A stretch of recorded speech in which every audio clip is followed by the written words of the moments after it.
Hello everyone, welcome. I'm Isaac Umbras and today we are back in Enthusia Professional Racing. Hope everybody is well today. Today we're going to be driving the wonderful Lancer Evolution 7.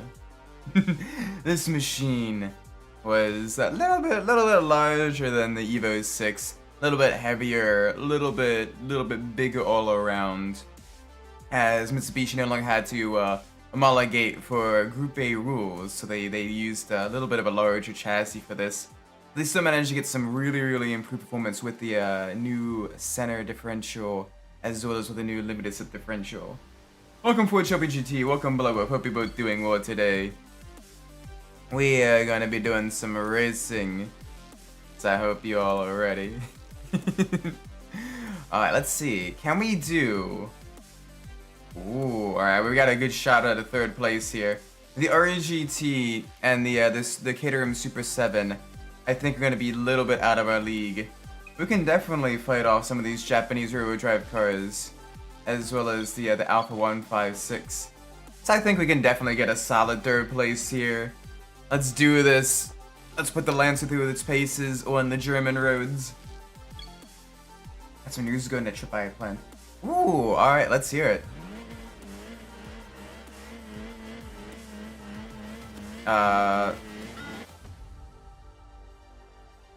Ayo. Give me 1 second. That is new.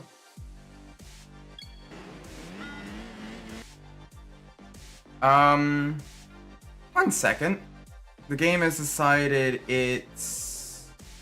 I'm gonna completely force close that. 1 second, please.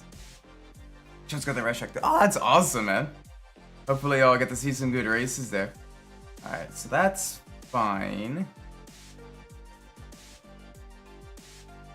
Gamepad settings. Want to make sure this is all good. Is anything else in the background? Maybe.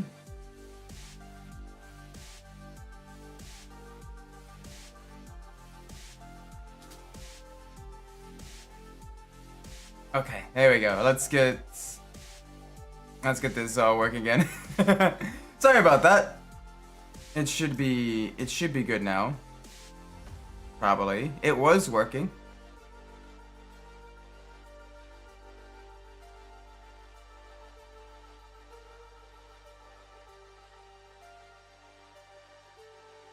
Hopefully.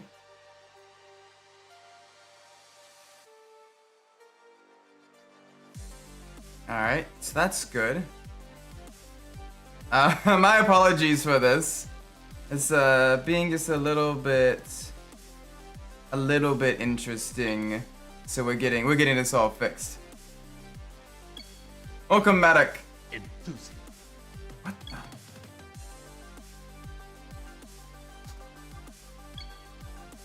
Okay, this is being very weird. It keeps wanting to get out of full screen. I mean, event. Oh, the historics. Can I be? Yeah. It's been a while. How you doing?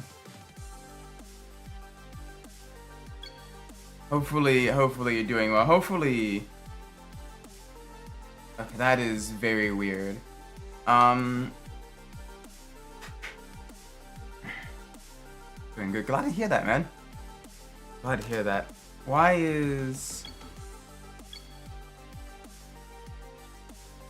Oh, that is interesting.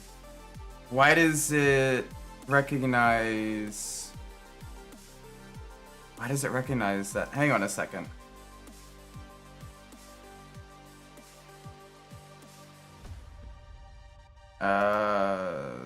Give me 1 second. The game is deciding to... It doesn't want to do that. So let's open this. Let's apply. And then let's load the bindings back for this one. Let's apply.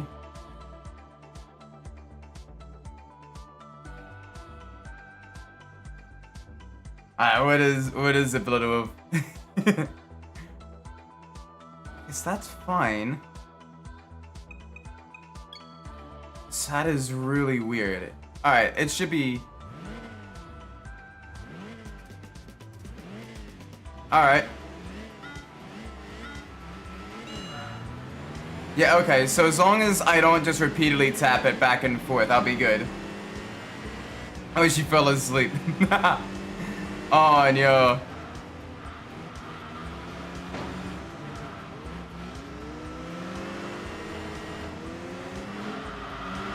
Oh, okay, that's gonna be a little bit interesting. I gotta stop doing that.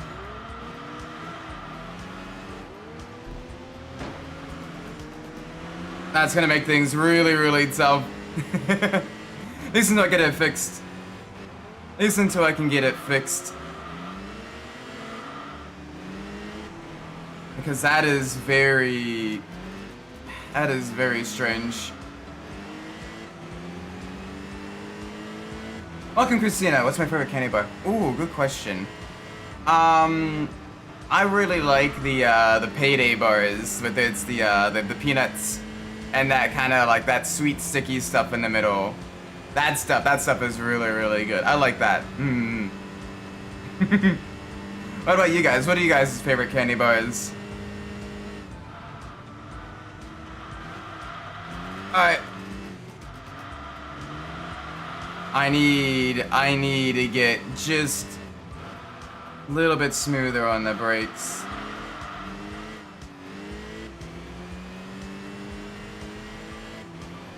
Alright, so as long as I do that in rapid succession, I can press R2 back to back, and it's fine. It's only if I do it like really, really quick. I'm thinking we have some fun. Yeah, for sure. There's a lot of stuff to do in Pittsburgh area as well. I sent you a few things, but I don't know all the I don't know everything to do. Just some of the stuff I enjoy doing while there. No joke, I think we can have some fun. And I've been a meter. Yeah, that'd be kind of cool to see, you know, go to the track as well. I need to get things scheduled as well with work and everything, but like that would be really, really fun. Do the vintage Grand Prix. That's at least in my plans. You know, sometimes plans change and everything. That is at least in my plans for this summer is one of the racing events to go to. I never had mocha bars. I'm not sure. It seems interesting though. I know you shared pictures with me, or someone has before, but I've never actually tried them.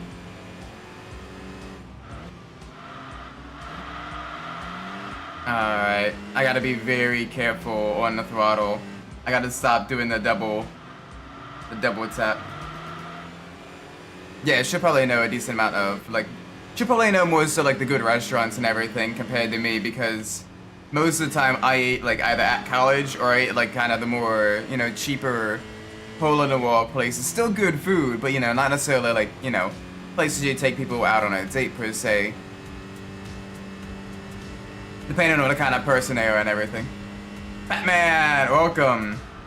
Hope you're well. Right now, we are... Come on.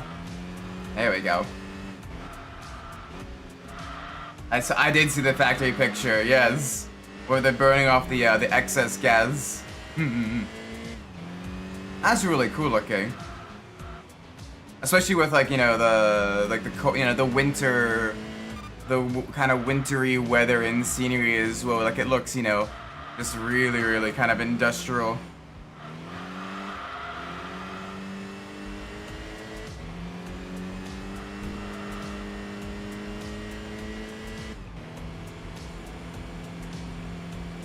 Alright, come on. Nice and easy.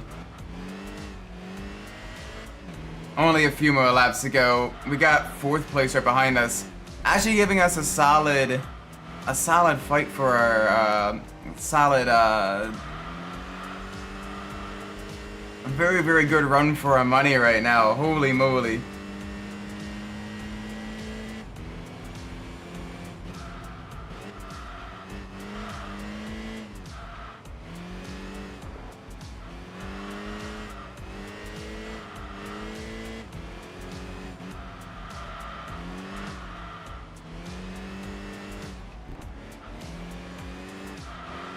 Alright, we're good.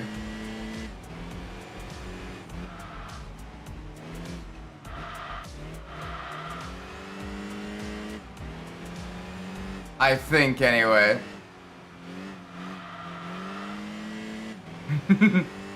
I think we're alright. Alright, give me 1 second. Let me get a few things fixed because something's going weird with my my controller. There we go, that's better.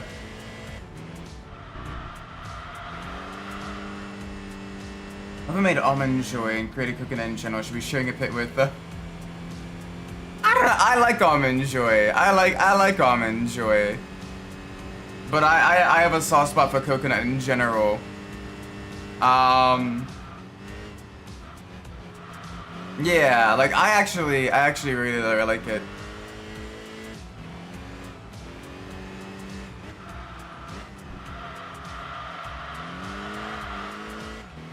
Oh, that is weird. It's treating...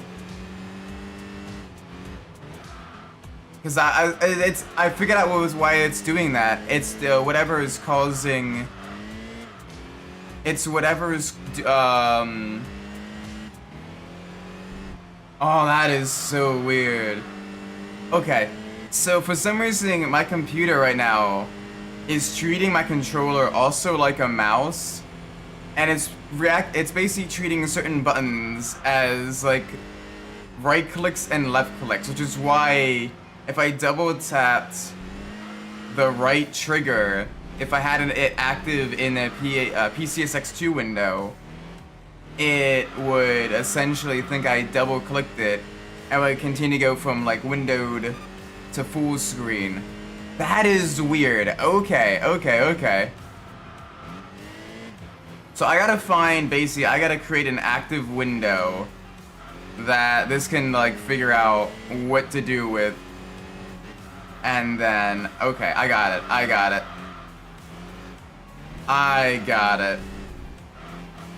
I think. 1 second. I think I figured this out.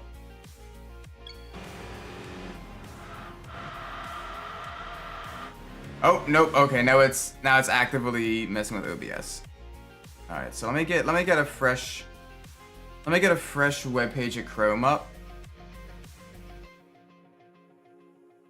And let's shrink this down all the way here. There we go. Okay. That works. It's a jank solution, but it works. I will happily take it. Same thing with the guy who put the raisins in oatmeal cookies. Okay, yeah, regular oatmeal cookies, not the greatest. But have you taken 2 oatmeal cookies and put a bit of cream filling between them? Like, holy moly. Or even if not like cream, like a chocolate, or like a fudge filling between them. All I'm saying is that is actually really, really good. Like, holy cow. That is actually really tasty.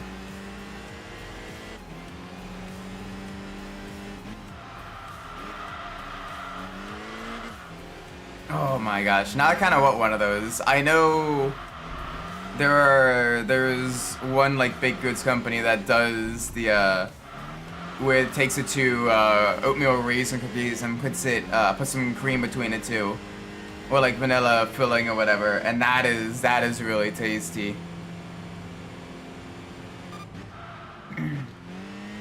But yeah, no, I'm. Oh, now I want one of those. I can't remember where I bought some the last time.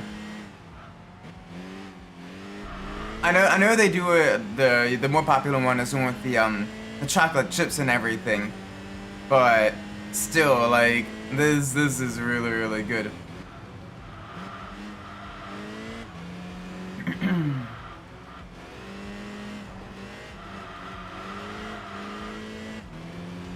All right. Now that we can actually drive without it constantly putting the game in windowed mode, we can use the on-off throttle to get this thing where we need it to go. I like oatmeal cookies and I like raisins, but Ah, okay. So you just don't like the raisins in the oatmeal cookies. I gotcha, I gotcha. Hmm. That's fair. With some people, it's like a texture thing, you know, where it's like you're biting into something kind of soft and doughy, and then you get like a piece of fruit, and you're like, nah, I don't like it. It's the same thing with people that like don't like fruit cake or like that type of like the raisin bread.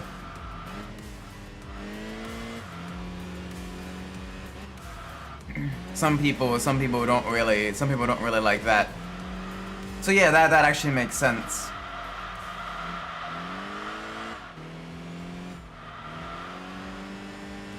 Alright, come on. Only a couple more corners to go. We're actually able to pull a little bit of a gap now on 4th place. Can't quite see what they are, or what they were. They were one of the rear-wheel drive Japanese cars. I imagine the RX-7? Probably the RX-7.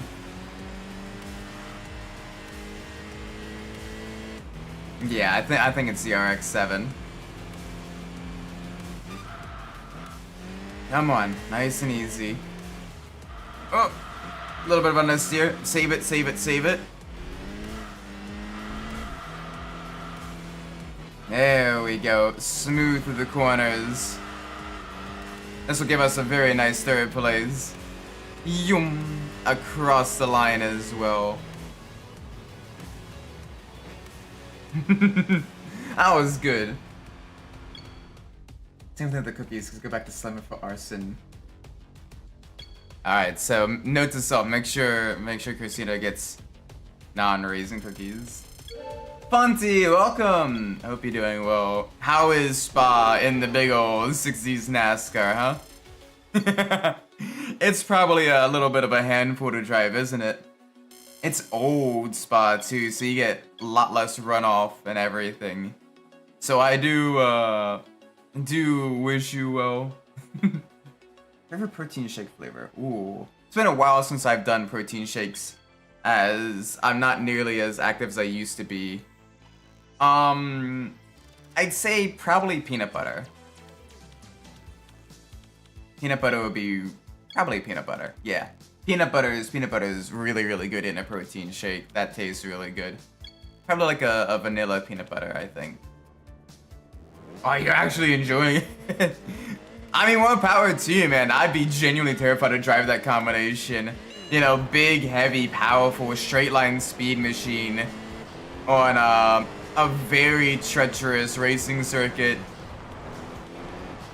Like, holy cow. Yeah, I'd be just a little bit terrified. Chocolate's not bad. For me though, I'm not a big fan of chocolate flavored drinks. Regular chocolate I quite like. Chocolate on like certain food types, I actually like. But I don't like drinking chocolate. Not a big fan of drinking chocolate. So for me it'll usually be like a vanilla with like peanut butter or whatever. Something nice, simple, but it tastes good. Basically just tastes like extra creamy peanut butter. I crashed 3 or 4 times, don't know how to get random right. But hey, I'm glad you're doing it. You're able to get it done right now. That's awesome, man. Uh-oh. Come on. Nice and gentle. There we go. Let's make sure we don't wreck the car. Let's make sure we don't wreck the car on the on any of the poles here, like we did one of the last times we were at the Baja course. The Game Awards went. Ooh, nice. Hopefully Pekora wins. What was it, like best streamer? Because she seems like such a super hard worker, and also getting like a VTuber to win at the Game Awards would be really, really cool. You know, you have all these flush tubers, and getting a VTuber to, you know, get the reward would be really, really interesting, I think.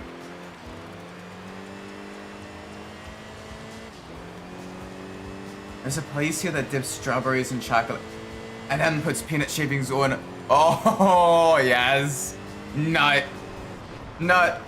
Nut. Nut. 100% nut. Holy cow, that sounds delicious, man. That sounds so good. Okay. Yeah, I want to try that. That sounds really, really good.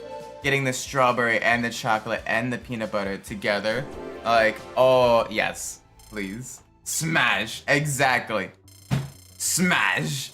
100% smash. Alright. Let's see what next race we can do. What's everyone planning to do on Christmas and New Year's? So Christmas, the days before and after Christmas, I'm gonna be, and during Christmas as well, I'm gonna be away a little bit. Because I'm gonna be basically the day before Christmas. I'm gonna be at my side of the family, like the extended family. Then on Christmas morning, I'm gonna be with my family, and then in the evening we're going to my wife's side of the family, and then the next day we're going to be going with her extended family as well. So it's gonna be a big couple of days. New Year's gonna be a little bit more of a quiet day in, I think. But yeah, we make do. The mighty Evo, yes, exactly. The Evo 7 with its improved center differential.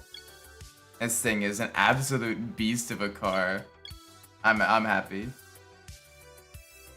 Managed to get 2 laps completed in old spot in a Plymouth. I mean, honestly, that's probably like a massive achievement considering the Plymouth is an absolute, you know, a chungus of a machine. So I'm glad you're able to, you know, get some laps in and everything, you know, gradually get up to speed. And here's how you get up to speed. Win the Mitsubishi Lancer Evo. I've been doing Interlagos. Ah, very, very nice. I've been practicing Daytona in the GT3s. The team wants me to test out the NSX as well, but I'm kind of scared because I'm not a big fan of mid-engine cars in the sim. I usually don't really like doing mid-engine vehicles. I usually prefer front-engine vehicles, as those ones are a lot easier to rotate under braking and everything. The mid-engine vehicle is just basically getting that off-throttle rotation instead, and I'm not about that. I ain't about that. I'm not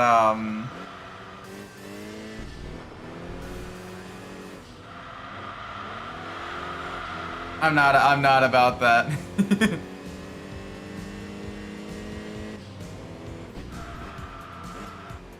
Oh, that's a dive and a half.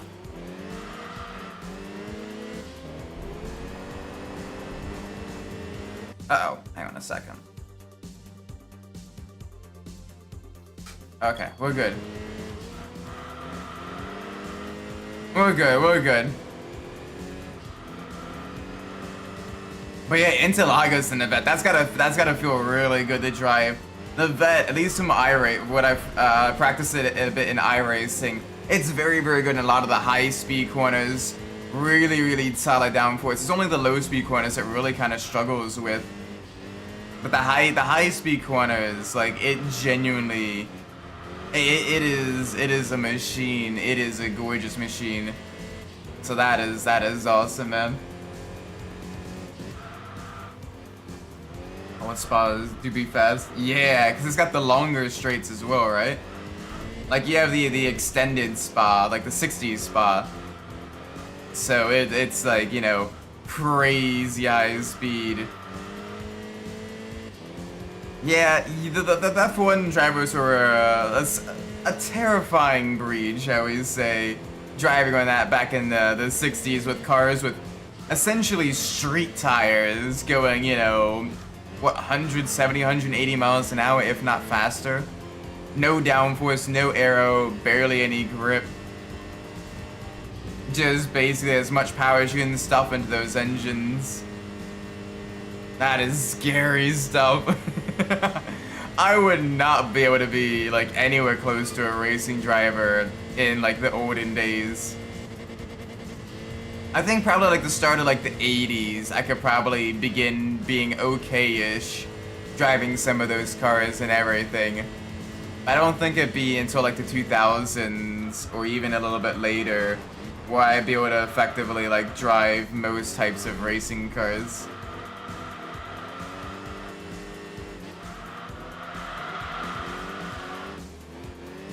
No, don't be mean to people. Come on, you can get people hurt that way. Don't do that. Don't do that.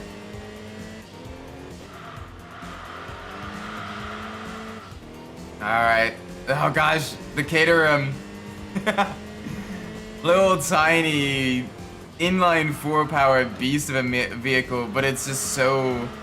It's got so much straight line speed, so much acceleration, and it just turns on a dime as well. It is very difficult to catch up.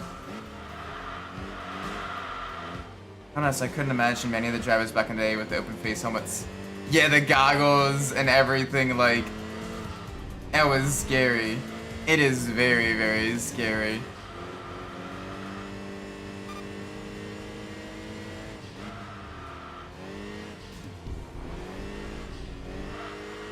Yeah, what are you doing for Christmas, Fonty? And the rest of the chat as well. What are y'all doing for Christmas?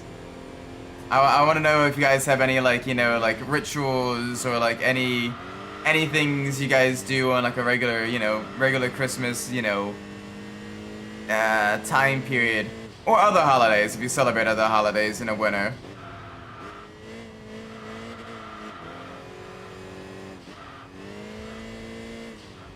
That is so weird as well. Spend time with the family. Yeah, it's always fun. You know, you get some good food. You get to kind of, you know, enjoy the time, you know, just being with people you care about and everything. Even if you're not doing a whole lot, just being able to be with people is still, you know, really, really nice. It's one of those things where it's like, yeah, we're doing nothing, but we're doing nothing together. Kind of get that nice, relaxing, you know, vibe going and everything. Just kind of relax, maybe talk a little bit and all that stuff. Alright, no hurting people this Christmas. No hurting people. Alright, one more lap. Oh, the Evo. Doesn't exactly have the highest top speed. Maxing out only around 150 miles an hour. But we do very, very well in the corners. Lots of grip.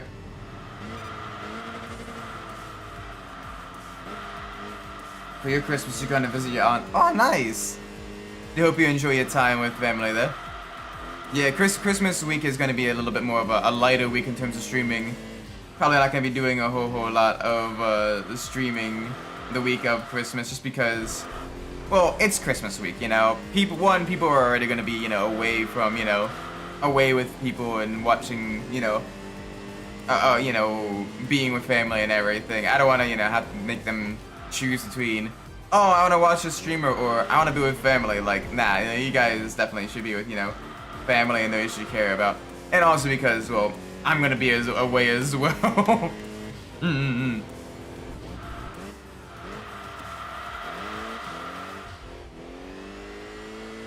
Venice NASCAR Racing 03 has some crazy crash physics. Yeah, I've seen some of the videos you posted in the Discord as well. Like, for some of them, it's been like we've gone over the edge where two cars basically entered low orbit. Oh my gosh, that was funny. That was hilarious. Seeing the vehicle is just, yeah, you have the static screen and everything. And then you just see two of the old NASCAR cars just flying up through the air past, and then you get quiet again, like. That was hilarious. Happy with family. They don't want to invite me to the family reunion. I mean, if you're constantly causing people to get hurt, like, of course, you know, they're not gonna want to invite you, you know?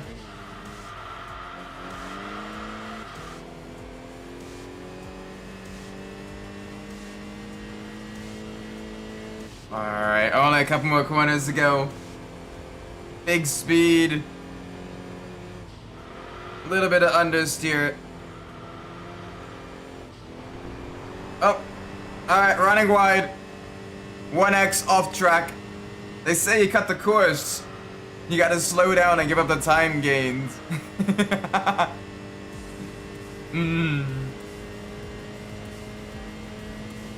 And across the line. Very nice. A solid second place. Yeah, there was no way we're beating that Caterham. That Caterham is just... It's one of the fastest street cars in the game. Like, it is ungodly quick. Terrifyingly quick. To the point where it genuinely becomes difficult to actually control. Because it's so lightweight, it just doesn't have any traction. You're essentially just like sliding through every single corner, just hoping the vehicle listens to you and does what you need it to do.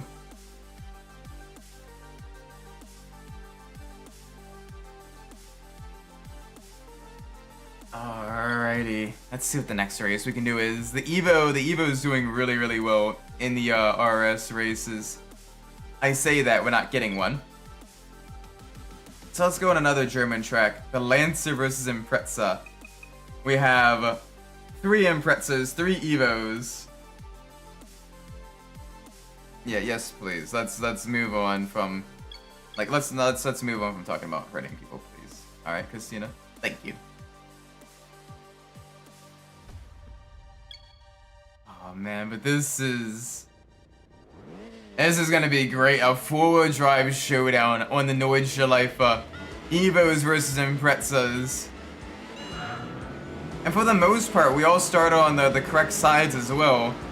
Although the Evo and the Impreza in first and second place should have been switched in order to essentially have the Evo starting on one side, the Impreza starting on the other side. Use the acceleration of the little inline 4.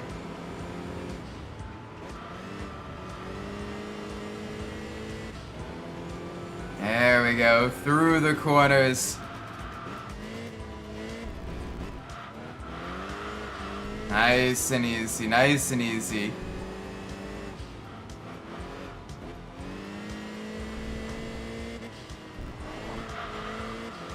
There we go. Back down to third.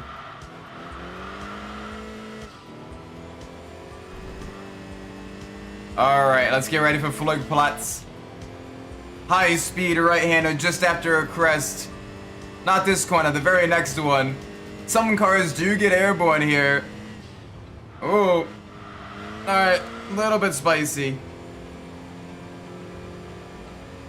Do I plan to have a Christmas dinner? Yes. So I'm doing Christmas dinner with my side of the family. My extended side of the family, Christmas Eve. It's gonna be ham and turkey and mac and cheese and everything. I am gonna be making homemade mashed potatoes. So I am very excited for that. I wanna, you know, I get to cook for my family and everything. It's always fun cooking. I genuinely enjoy, you know, doing the cooking and everything.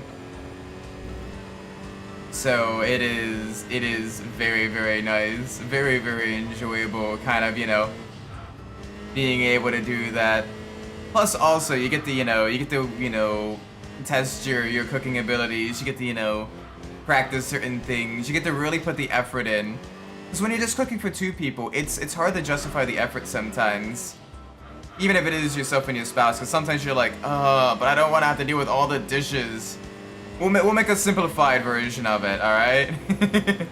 But when you're cooking for, like, you know, 10, 13 people or whatever, then, you know, then it makes a lot more sense. Then it makes a lot more sense to, you know, really pull out the stops, you know, make it, you know, a little bit fancier, you know, make, you know, really, really, you know, bring yourself to Flavor Town and everything. On a Christmas song recommendation, you should listen to Merry Month by Easy. You know, that doesn't surprise me that he's made a song like that. But hey, I mean, it could be worse. It could be Mariah Carey's All I Want for Christmas Is You. Everyone that has ever worked retail has gotta absolutely, probably hates that song. Especially if they ever work during the holidays. Like, that song it's just so, like, overly saccharine and obnoxiously catchy. Like, it's a good song, but it, like, if you have to listen to it, like, more than twice. Not Mariah Carey. Oh no, I have, like, sent people back and, like, getting flashbacks or whatever. And Mariah Carey, she has defrosted. She has defrosted. She is wreaking havoc on the retail workers of the world this year, this month. Or if it's not Mariah Carey, it's Wham's Last Christmas. Like, don't get me wrong, I quite like Wham. Especially Everything She Wants is a really, really good one. I like that song. But oh my gosh. Hearing so many different renditions of Last Christmas, sometimes even back to back, and you're like, ah, okay. Yep, Christmas breakup song. Alright. Not necessarily what I want to hear right now. Thank you, thank you, thank you. I like, like Ice Road Truckers. Welcome, Petra. Great introduction. Hope you're doing well today. And we're back to Ice Road Truckers. On the History Channel for some reason. Because nothing says history like trucks on ice. Come on, through carousel. There we go. There we goes. I haven't really watched a whole lot of TV in a long time. Like, most of my entertainment basically has been like YouTube, either watching like the IMSA races and other like live replays of races on YouTube, or you know, something like that. So it is really, you know, interesting.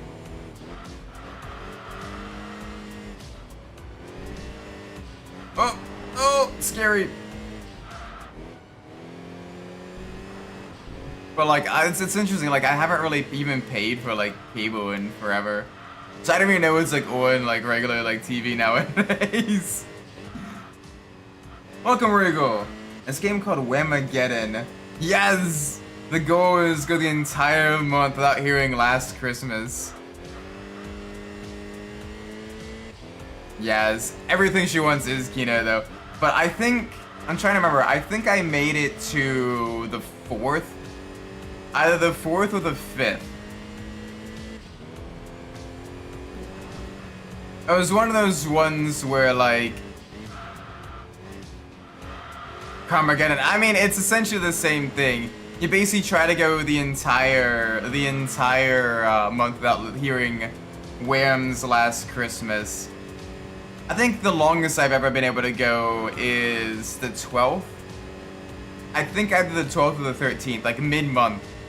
And I was so frustrated because I entered a freaking Joann's Fabrics to get a gift for one of my family members. And they were playing it, like it was the middle of the song right as they entered, and I'm like, oh, you're kidding me. This time it was because it was close to closing time at the grocery store. And they started playing and I'm like, well, alright, well, I lost, okay. Hello, welcome Mr. Midnight, hope you're well.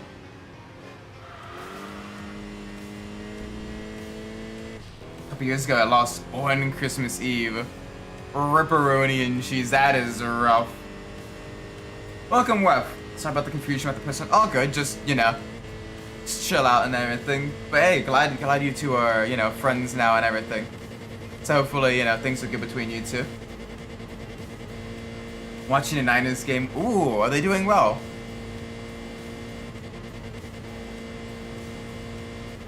I worked retail while I was in college, but to listen to All I Want for Christmas Is You one more time. I'm gonna get locked in Guantanamo Bay. Oh no. FBI, she means in Minecraft, don't worry. Pretty uneventful first half.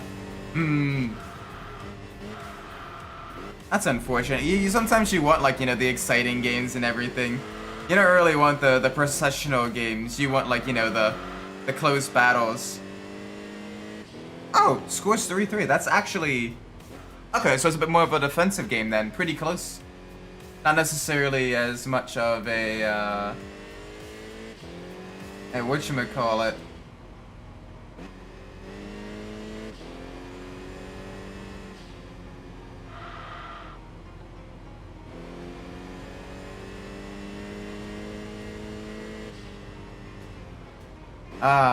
There we go. Hang on a second.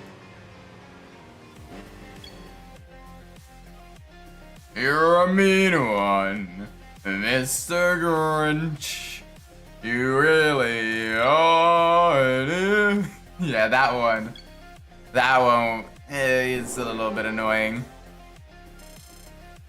Like, it's great, like, in the movie and in the context of the movie, it is genuinely really, really good. And actually, I genuinely love the how the Grinch Stole Christmas, the animated version. But like hearing it out of the context of the movie is a little bit annoying. Once you focus, that's still pretty, you know, good defensive, you know, game, I guess. For me, okay, one Christmas song I actually really, really like though is Crabs for Christmas. It's a Maryland Christmas song. Hence Crabs for Christmas. But oh my gosh, it is so good. The voice is a little annoying, you know, but you know, he's a Baltimorean, so of course the voice is gonna be a little bit, you know, nasally and annoying. Dre Greenlaw is back after he tore his Achilles. Hey, welcome back to him. Hopefully he's, you know, he's recovered well and he's, you know, able to, you know, really, really do well. Maryland doesn't surprise me. Yes! Crab gang! Crab gang, crab gang!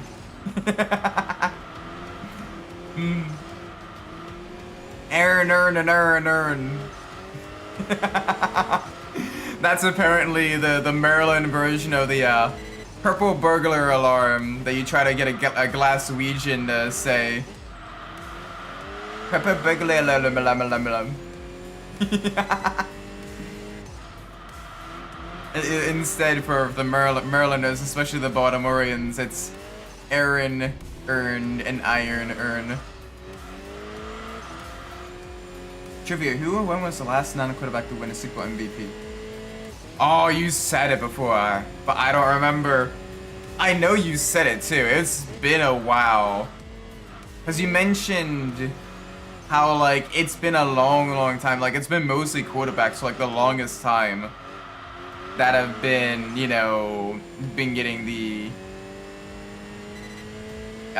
getting that. But I can't remember for the life of me, man. I'm sorry. So can wait for my winner cry. Yeah, that seems like it'd be a fun game.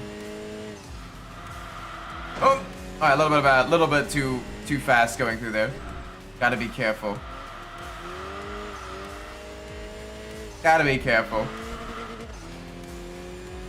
Oh man, I absolutely love Autumn Hill. It's just such a fun, short track. Not a whole lot of corners, but like, it's nice. It's got a good flow to it. And you're just able to just tear through. Focus on really hitting those braking markers, getting that consistency down within like a couple of tenths per lap. It was Cooper Cup of the LA Rams. 2021. Oh, that's earlier, or that's closer than I thought. That's actually closer than I thought. He's a wide receiver. Okay.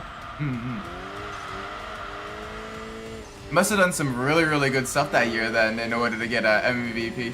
GG to him.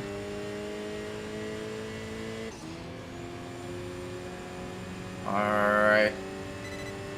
This is great though. We're able to really pull a gap on this track as well. This track really suits the Evo.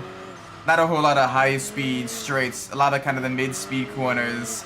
We can really use the traction of the four-wheel drive and the acceleration that it's able to give us to pull ourselves through the twisty bits and out of the slides into the straights.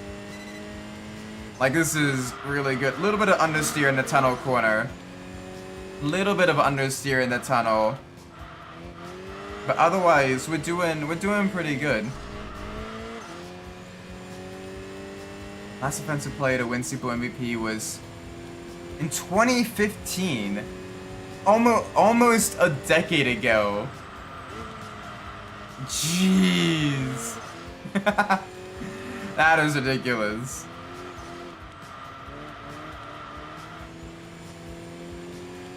That is ridiculous.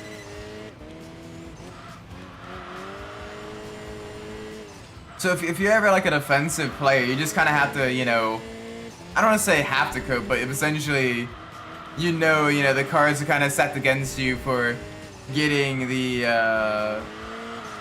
MVP and everything. Jeez, that is rough, man. Rip to all the defensive people.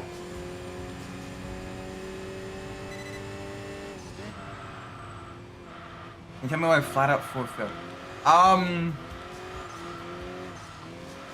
Probably because of flat out 3. It was one of those ones where essentially the name was already kind of tarnished a little bit with how bad flat out 3 was.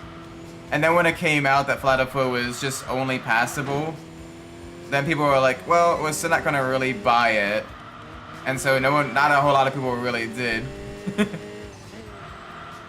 Like, it wasn't as bad as Flat Out 3, but like it was still not a great game. Like, it didn't reach the highs of the first 2 Flat Outs. Alright, 2 to go. 2 more laps to go. Alright, let's see if we can't get a cutback on the Integra. Run it out wide. And then the NSX. Ooh.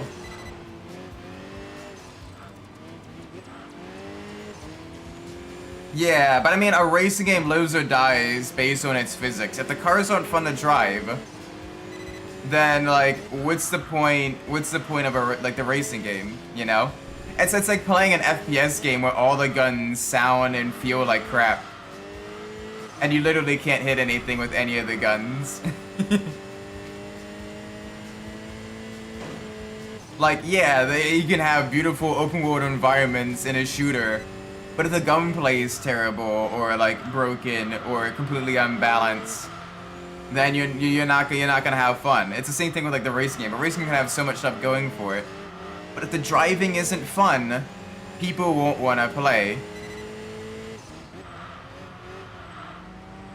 Or like a fighting game. A fighting game can have, you know, 50 characters, a whole bunch of cool stages, and a lot of features, but if there's only like one combo that's basically unblockable, and it's fairly easy to pull off, guess what? That's what people are gonna be doing.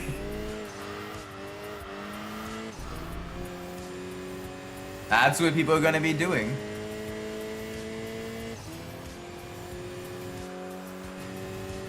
There we go. Boop.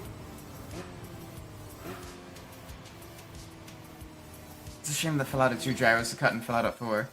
Yeah, but I mean, on the other hand, it helps preserve the legacy and everything of the, it helps preserve the legacy of the, you know, the characters in Flat Out 2 and in Ultimate Carnage and everything. You're not exactly, you know, seeing them, you know, with like horribly handling vehicles and getting frustrated. You're playing against them in 2 and Ultimate Carnage with the vehicles handled very nicely, and they put up like a really good challenge. When we can kind of see, you know, you can kind of eventually predict and see, you know, who was going to do what when, because of, you know, their AI and their personalities and everything. Oh, that Super Pacific challenge. We are heading to San Francisco. Or at least fictional San Francisco. If you're going to San Francisco.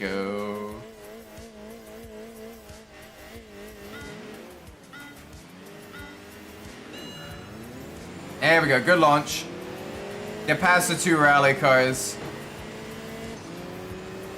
Get past the Renault 5, get past the Lancia. Oh good, give us that acceleration. Give us that top speed over the jump. It's almost like a road rally here. Or like a Ken Block Gymkhana style track with all the airtime we can get at certain points. Just really, really slide through the corners as well. Alright, nice and smooth through the corners. Make sure we get the good apexing, the good line through.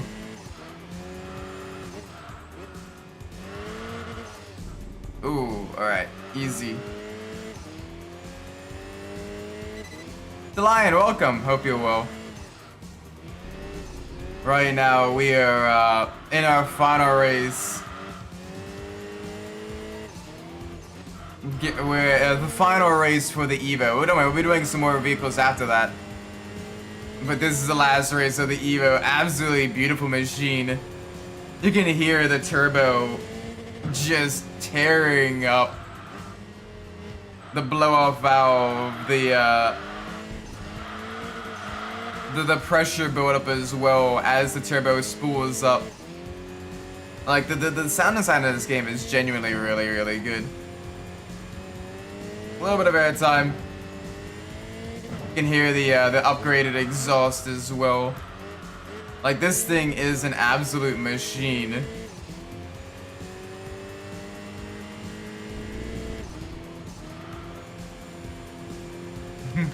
Yeah, housing prices on the coastal states are just crazy, especially on like the West Coast. Like I was looking at that and like West Coast cost of living is just super high. I feel bad for the people that live out there. Like, jeez. Like yeah, wages are high as well, but like if anything happens to you, you know, with regards to like jobs and stuff like that, you're kind of out of luck. Or you know, if you want to retire, you're gonna have to move someplace that's cheaper because your retirement ain't gonna cut it.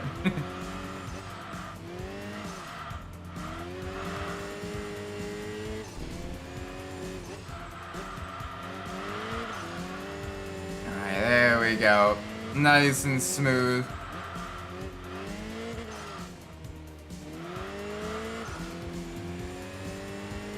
So California to Mexico.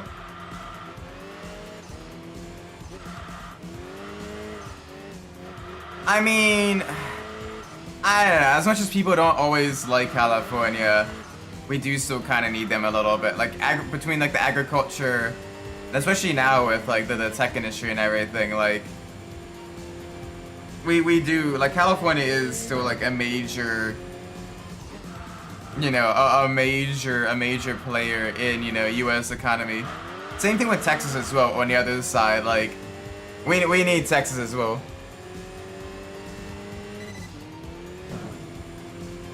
Yeah, minimum wage, but also other things like availability of like the housing and how easy it is to transport imports to that area as well will greatly change the cost of living. Because like for example, Hawaii, I can't remember what Hawaii's minimum wage was, but I think it's lower than California's. But like everything is just so much more expensive in Hawaii just because it is an island nation. Not a lot of land, or not an island state. Well, it used to be an island nation back in like the 40s and 30s and stuff.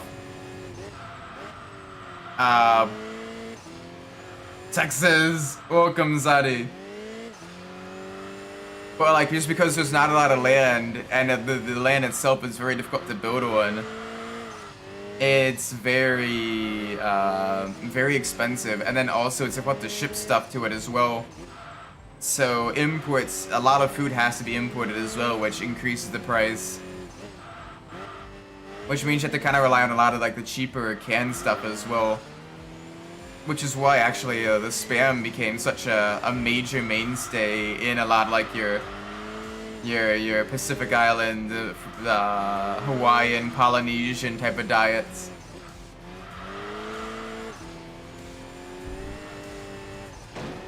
Spam is up. Yes, exactly. Spam is so good. I like Spam. Best be exported from the States. Hmm.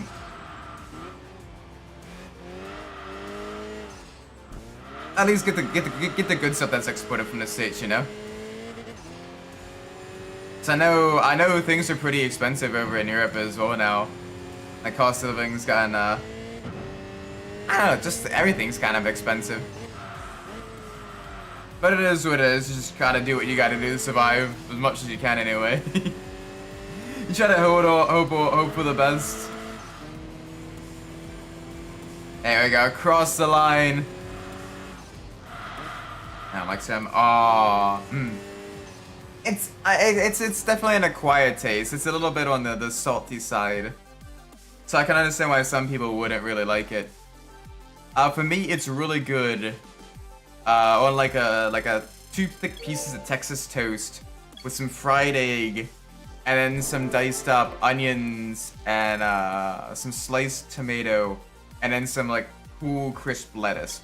You want to have enough like fruits, enough kind of like vegetables and more watery vegetables.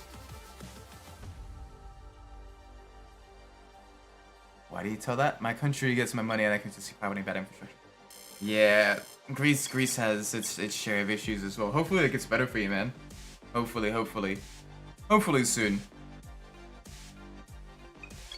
Alright, let's get a new vehicle in the real sports category. Let's see what options are available to us. The TVR, the Cerbera. Oh my gosh. This thing is beautiful.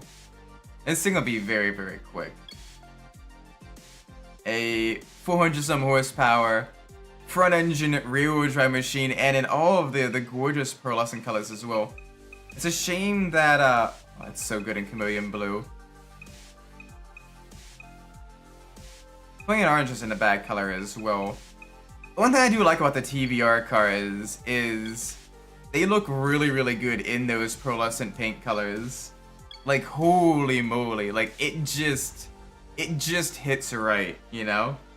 It hits just right. And I absolutely love them. Alright, we got an English car race. Let's do the English car race. At Victoria Garden. Ooh, 2 TVRs. Alright, this is gonna be fun. This is gonna be really, really fun. Let's see if we can't beat the faster, lighter Tamura with the longer Cerbera. We get a little bit more power, but the Tamura has a better power to weight ratio. I gotta remember, there's no traction control, there's no electronic stability control. Just a full manual clutch, gearbox, everything. Oh! Alright, little bit spicy through there.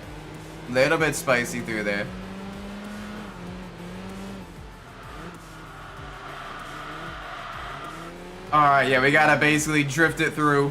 Short shifting all the way as well to prevent the excessive wheel spin.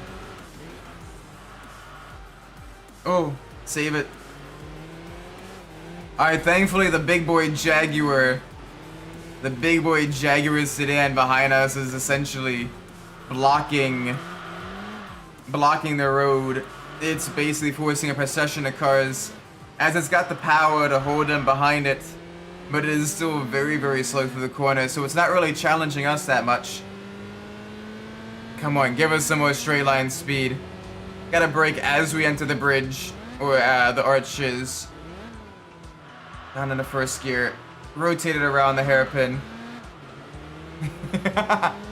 Just Tokyo drifted around the hairpin. Holy cow.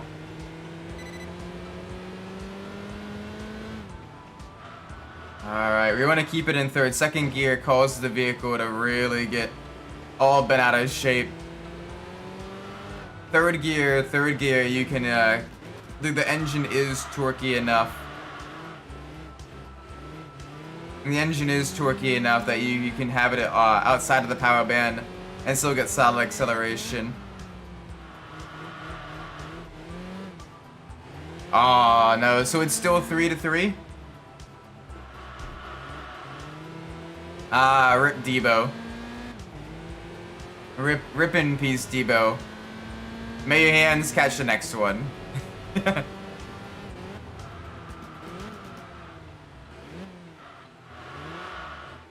It's 6-3 now. In you guys' favor, or in the favor of the... Oh, okay. Gotcha. I mean, at least you guys are in the lead now. You know, it's still... Like, it's still very, very close, but... You know, you guys at least have the lead, so you can potentially prevent, you know, an overtime scenario. Although if they get within field goal range as well, then it gets spicy.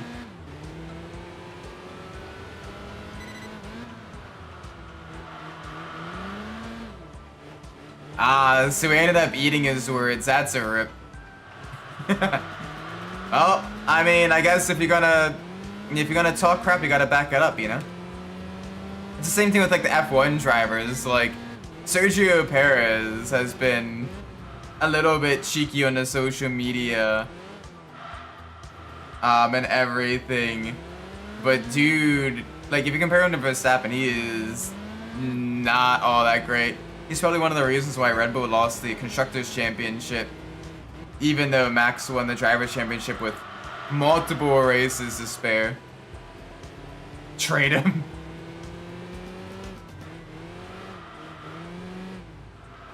Like, people gave Valtteri crap for not being able to compete well with Lewis Hamilton. But, like, Valtteri at least was a solid number 2 driver that was able to get, you know, solid, consistent points for the team. Whereas, Sergio, not as much.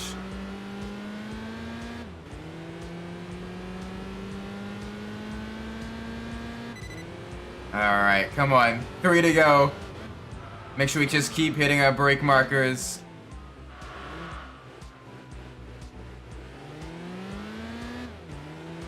Keep hitting the braking markers. Keep it smooth.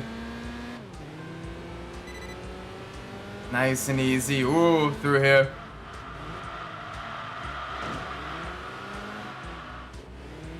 Alright, we're good. Oh, almost not good. The car wanted to get really loose on throttle. Gotta be real gentle with the car here.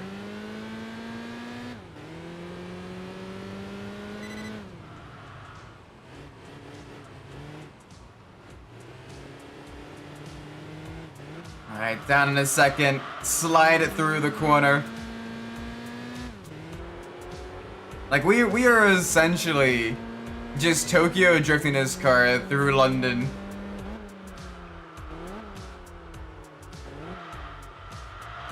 Like, you can see the rear end start to come around.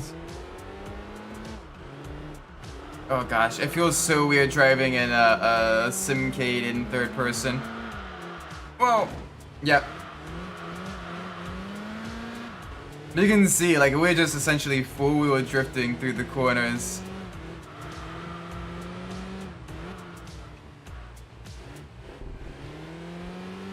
Alright, I only got 1.5 more laps to go. We're consistently doing sub-minute lap times as well. We're very, very quick. I gotta stop hitting the wall though. I wanna be able to upgrade the vehicle in order to get the better performance, especially before we get the RS events. I wanna do more of the RS events. As those ones provide a really good challenge to us in the high-end cars. As you're essentially up against some of the other fastest machines in the game. And they reward you lots of points as well. Which is really, really nice. Make sure you keep your ranking as high as it can go.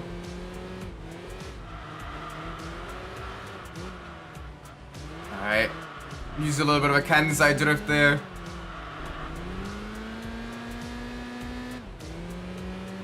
Alright, only 3 more corners to go. Ow. Alright, that was bad.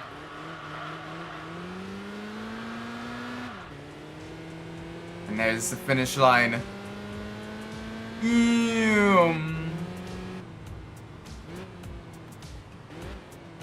Very nice. Oh wow, the Jaguar! The Tamura couldn't get by! The Tamura couldn't get by.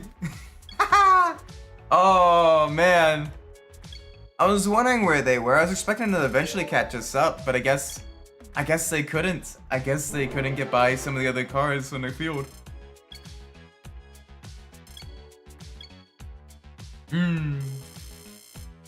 Yeah, I know our ranking went down a little bit. That's alright. That is a-okay.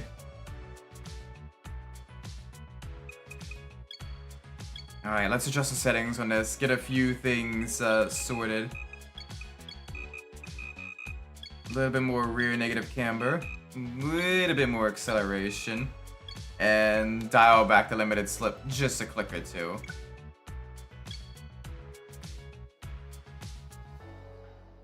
Alright, ooh, the Vice Shogun Cup. Yes, yes. Oh, we got an R32 Skyline, we got an Evo 3, and we got the Nismo S15. We got some good competition this race. This will be a fun one. We get to see this beautiful track, the full version, Autumn Mountain.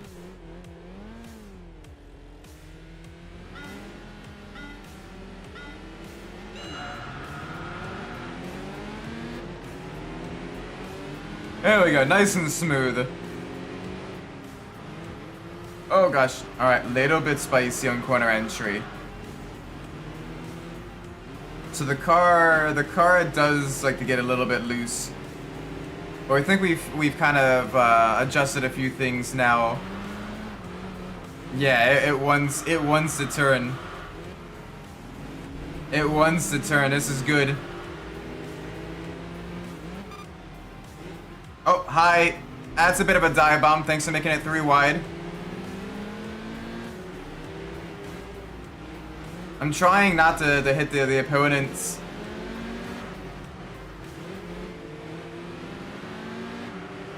But it's making it a little bit difficult.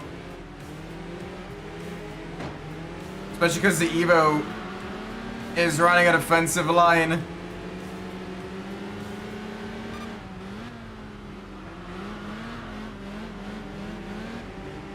He's basically parking on the apex and then using the four-wheel drive to accelerate out of it.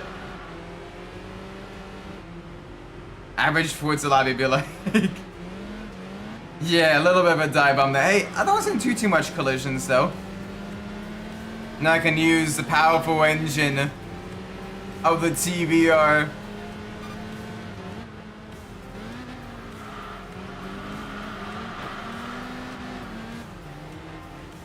Come on.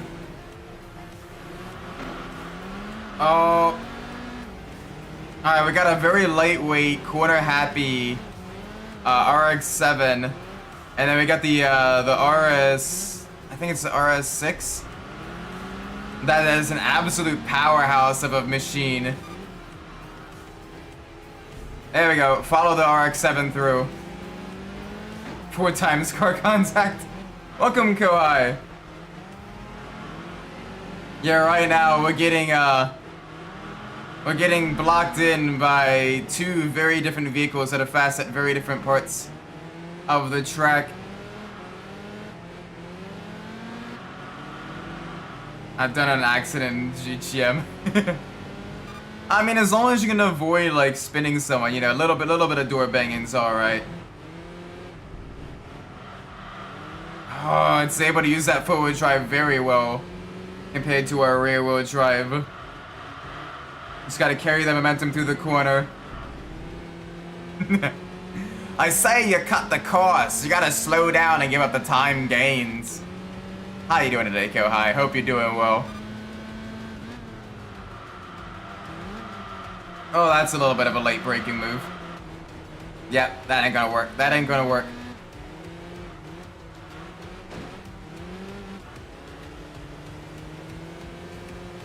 Yeah, it was at the Red Bull Ring.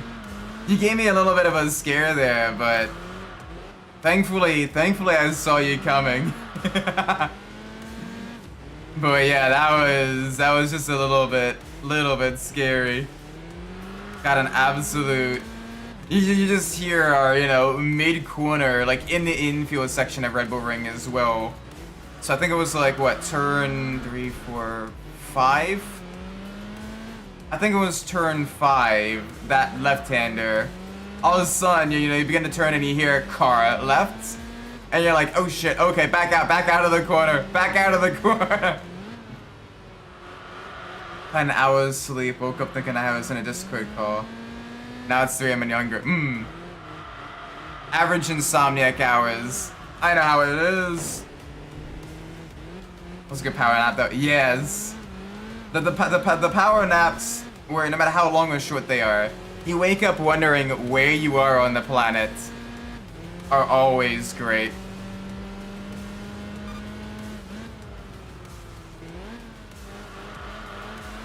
I was like, that GT4 is closer than I thought. Oh crap, Isaac, he's real straight. Yep. Like, I thought you were gonna wait until after the double left-handers, but, I mean, we made it work. I wasn't really fighting anyone that race. Ruby was, about 10 seconds behind, and Metsuno was about, 10 seconds ahead. So, was literally the cat in the weighted blanket meme. I have given my cat a weighted blanket and just woke her up. She no longer I don't think she knows what time, day, or planet she is on. And the cat is just like all messy-headed and everything. Spend money on consumer. Yeah, get yourself, like, you know, Kohai waking up from the you know, the nap and the weighted blanket, fur all like messy and everything. Kinda half asleep still, like, oh, what? Yeah, I know I recently had to commission some art. I recently commissioned some art for the team mascot of the racing team I'm on. As a special Watasha livery for the Daytona 24. So I'm hoping it turns out good. I've seen the outline sketch already, and it's looking really cute. So I'm hoping it turns out good. Brother 13 months older than me is thinking about getting a set of clips. I mean, it's frequently on sale. Definitely wait for it to be on sale, because you can get like a really good deal with it if it's on sale. But there's a lot of fun stuff to do in a set of quests, like even vanilla. Like, you get a good variety of vehicles, a solid selection of tracks. Like, it's not a bad, like, even a bad vanilla experience. Yeah, the plan is essentially to do the GTD cars. I've been practicing. The vehicles I'm feeling the most confident in are the Merc, the BMW, and oddly enough, the McLaren. Of all vehicles, the McLaren actually feels pretty good in iRacing. Those are basically my 3 picks. So we're gonna see what the rest of the team are like. So we've kind of been discussing it back and forth. Yeah, Bimmer's a good one. Good straight line speed. It's a little understeery on the bus stop, but that one I can be really consistent with. And I feel very confident going into turn 1 as well as the hairpins with. Remember my moment on Zoda with Christoph. Oh, MLG. Yes, I remember that one. Was that in the M2s and GT4 race? I remember hearing you guys on the Discord call saying it's, you know, kind of almost, not necessarily yelling, but almost like a little bit of commotion. Oh, the GT2 and GT4. Yeah, okay. Yeah, that one had a little bit of a spicy moment. Merc would go in a straight line, but mid and midfield. Ironically, the Merc is where I'm actually somewhat quick on the midfield. I just suck at the bus stop. The bus stop's where it really is terrible. And the McLaren is really, really good in the oval section. But I'm not fully confident on the brakes. Either way, one of those two would be really good. Question, do I use fake wheel or a controller? I use a full-on racing rig. I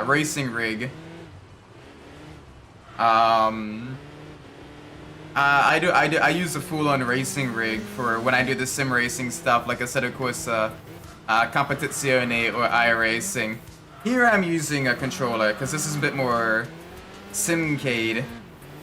But you can see some vehicles like the TVR are a little bit spicy to drive with a controller, going essentially full opposite lock and seesawing the wheel, trying to manage the throttle.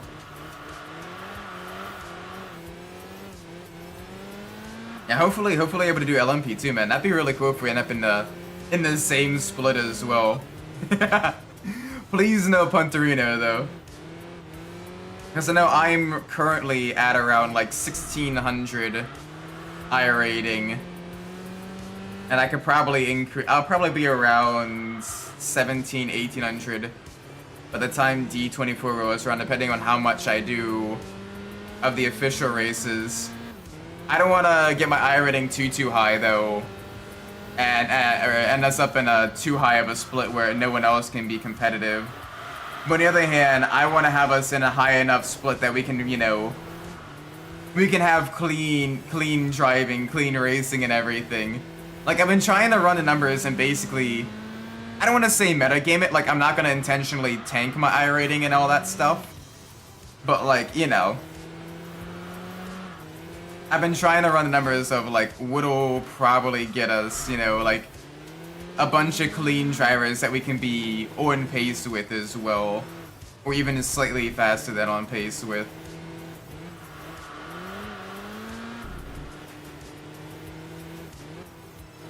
You're just doing LMU with the farming center.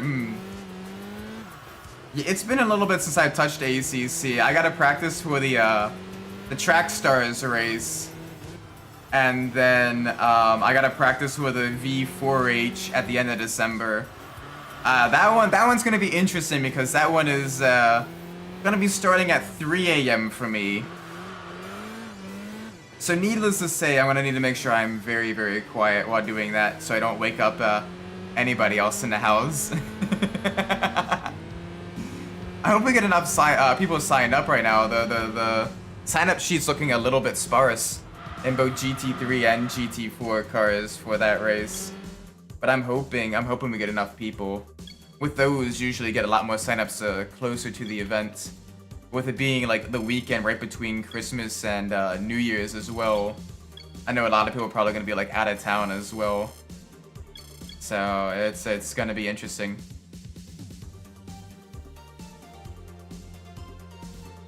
Alright, let's adjust some things in the garage real quick. Might be done with ACC. I don't enjoy it at all. Sorry to hear that, man. Hopefully, you know, you can kind of find that enjoyment again.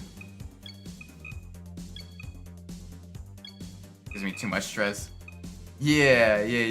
No, I get that. It is like sim racing in general is very, very stressful. As you just have a lot that can go wrong, doing a lot of practice. And like if you end up, you know, in like a bad situation, you can begin thinking, okay, well did I do all this practice for nothing then? I know that feeling. Cause that is kinda how I felt a little bit with iRacing a couple weeks ago. Where I got absolutely destroyed in a race for the VTCR race. Yeah, you do like a lot of the prep work and everything. Like, I mean, you see how much I practice as well for events. You and I are kind of the same in that regard. So we can't just wing it. We have to like really know how to, you know, we gotta basically like know the course by like muscle memory.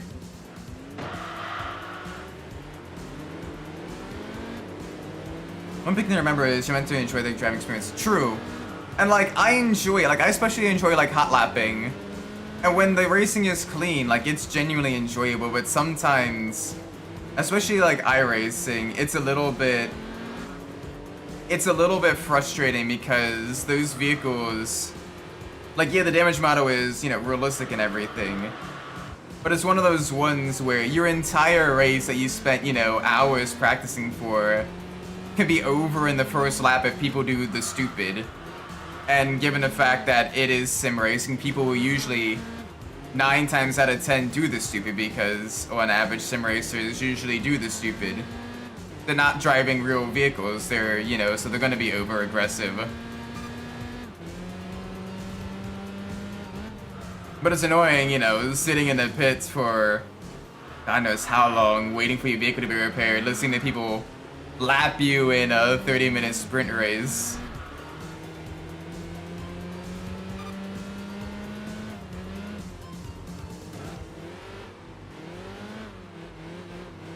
Alright, come.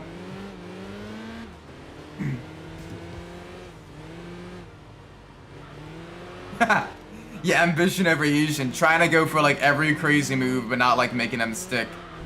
Yeah, like people. Like 9 times out of 10, I'm usually a more, dare I say, conservative driver in the sim. Like, I will gladly just hold back, hold position, and just put pressure on people even if I do have like an opportunity or two to maybe make a move. Which is why very rarely will you ever see me like, you know, on the stewarding sheets for things that I caused. 9 times out of 10 it's usually because I get yammed up the rear. And they didn't buy me dinner first.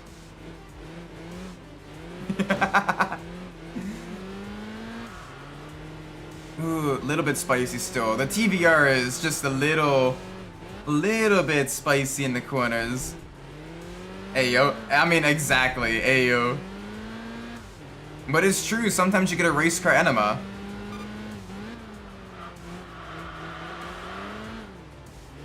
All that propaganda setups for the team just don't react for the races. Yeah, I'm sorry I had to pull out of the one this weekend. Work's having me. I need to be on site tomorrow and Saturday, and I'll be back home fairly late. Maybe, depending on how things go, I'll be probably back around midday Sunday.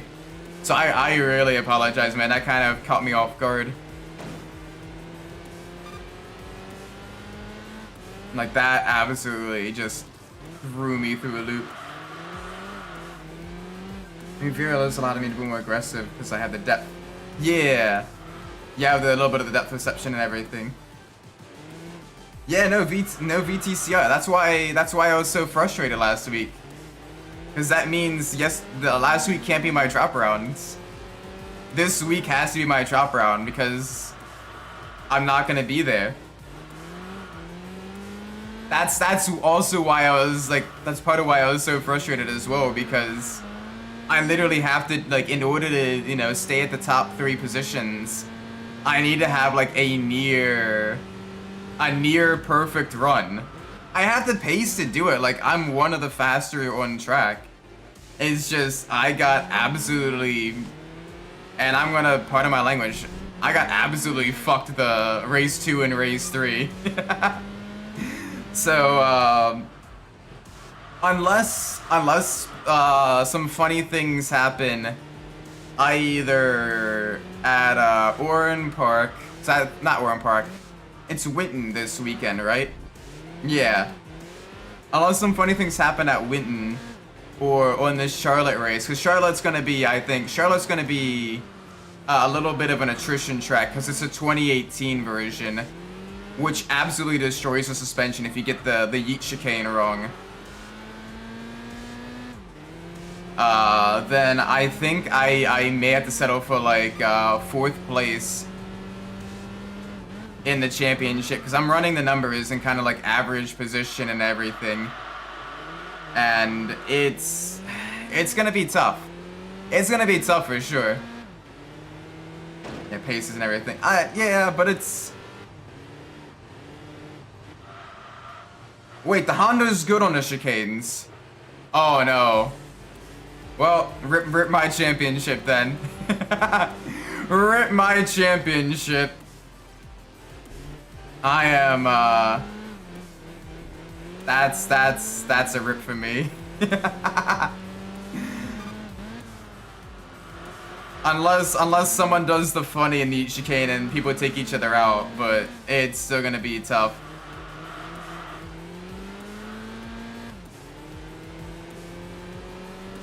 Yeah, I think honestly, I just got really unlucky in, the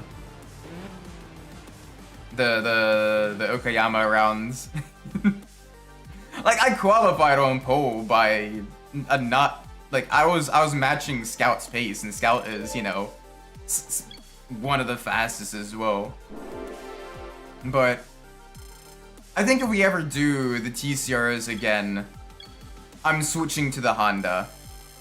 I am switching to the Honda if we do these again. I think if we do these again. But if we do, I'm doing the Honda. Because the Honda has such a better launch from the start. And,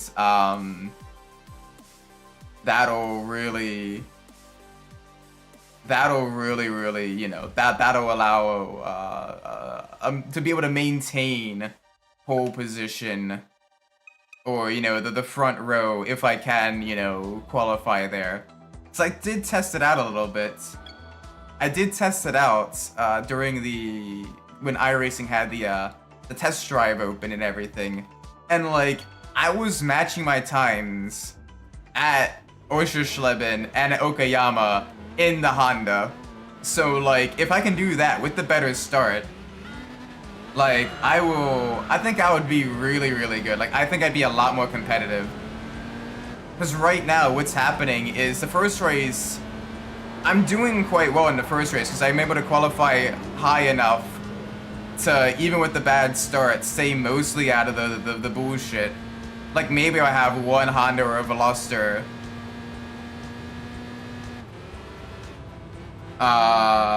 You know, catch me and maybe pass me going into turn 1.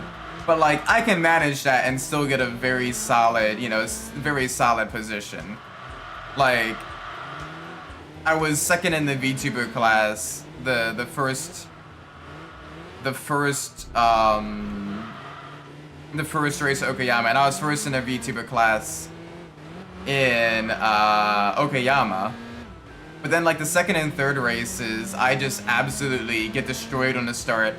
And then I get put back, you know, kind of around where a lot of the people that finish, you know, like 11th or lower finished.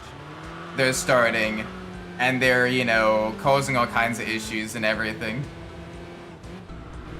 And then I get caught up in the BS. Window abuse of tires a lot more than last two. Yeah. So that'll be interesting. I have not really practiced that because I'm just not going to be racing it. But hopefully,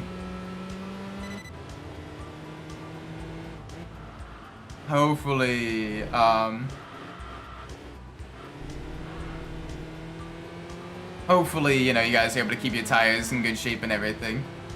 With Okayama, what you did was you qualified, you get a good qualifying, and then you just use the Honda's launch to really put yourself in a good position to, you know, stay out of the BS, stay out of the bullshit.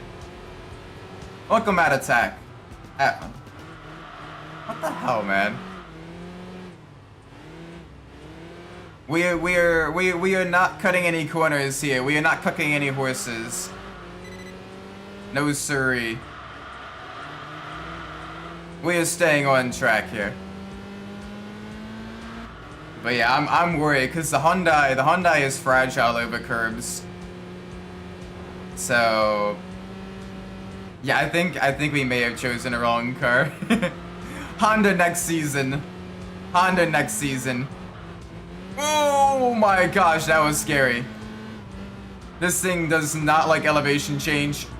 Nope.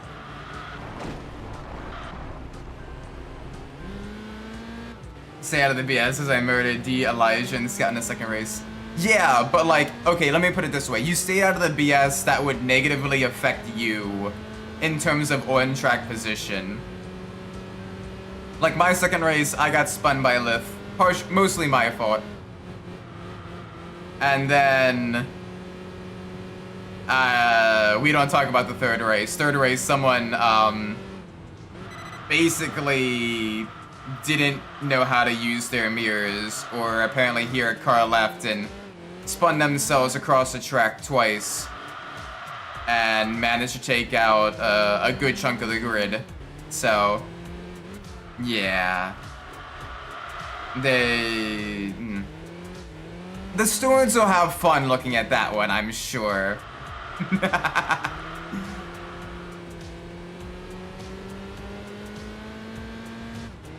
Off the bed, I mean, it's, yeah, hopefully you have a great rest, Bloodwolf. I hope you have a great night, man.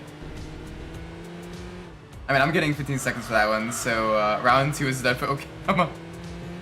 I mean, even then, like, your track position would still be pretty solid. Like, you had enough of a gap to probably keep you in a solid position. And your round 1 and your round 3 there was pretty good. So I think that'll more than make up for it.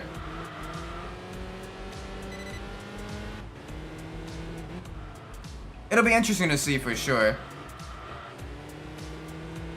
But like it's the same thing that happened to me at Osterschleiben as well. Like I was like right up there on pace. First race, you know, solid third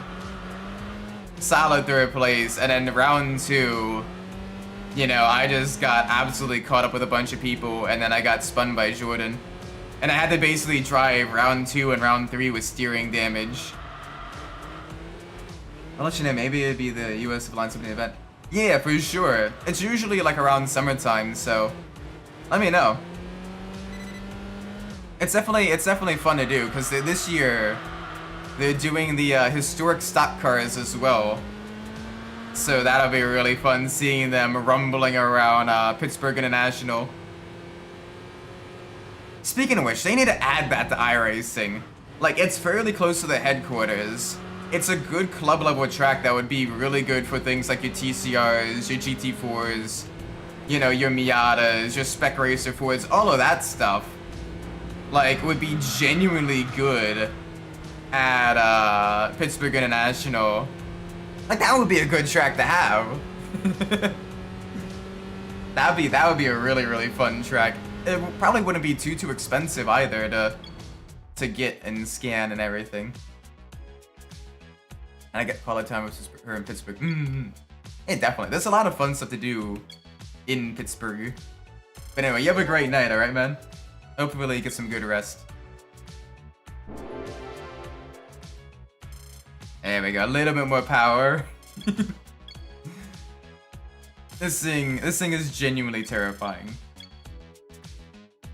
The TVR, it's got over 400 horsepower, super lightweight, no driving aids. It is a little bit squirrely.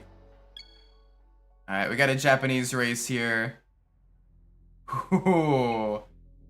Yeah, I'm not sure we'd be able to get a good run there.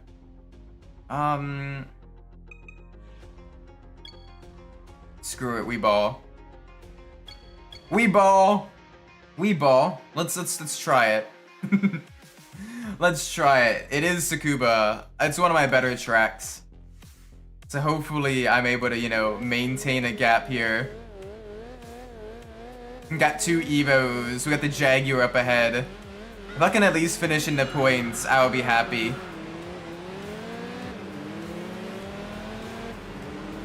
Yeah, the acceleration of this is good. Wait, I'd either be either level or behind Reska for round 2, so barely top 10. Oh gosh.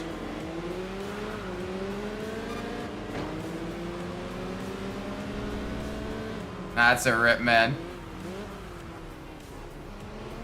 Hopefully you're able to get some points at Winton then.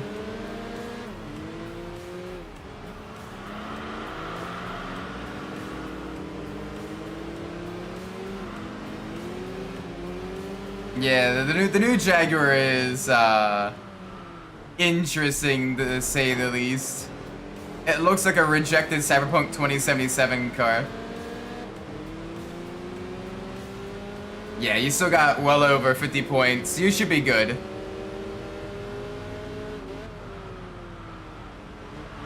You should be perfectly fine.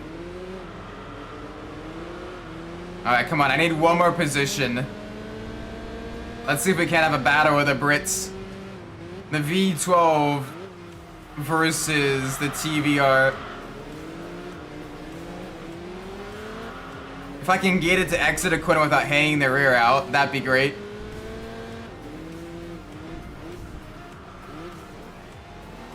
I'm not trying to win though. I am. Like, you saw my pace. Like, I want to win. I want to at least win the VTuber stuff. I'm just getting screwed on the starts. But it is what it is. Oh, come on, you squirrely little... Come on, you squirrely little bugger. Give me some traction out of the corner.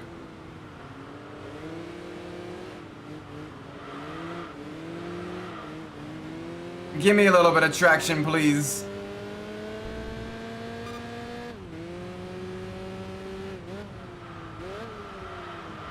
Oh, give me some brakes as well. No, alright, it does not like either of that. It's a car that on paper is really, really good, but then on the road is not.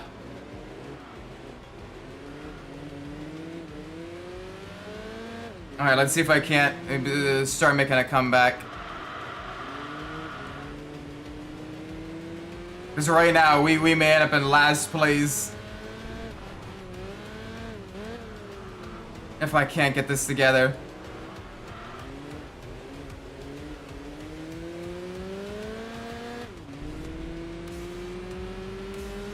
It's like the inside wheel starts to lose grip, and even though it has a fairly locked rear differential, as soon as the inside wheel loses the grip, it just decides it doesn't wanna play nice. Yeah, no, I don't think we were able to do this one, chat. Nope. Okay. Let's just readjust a few things. Let's lock the diff a little bit more at the rear. Yeah, no, a ranking decrease, that's fine. Let's lock the diff a little bit more. Let's stiffen the suspension up just a little bit, because I'm getting a lot of weight transfer. Little bit stiffer. Little bit stiffer on the front.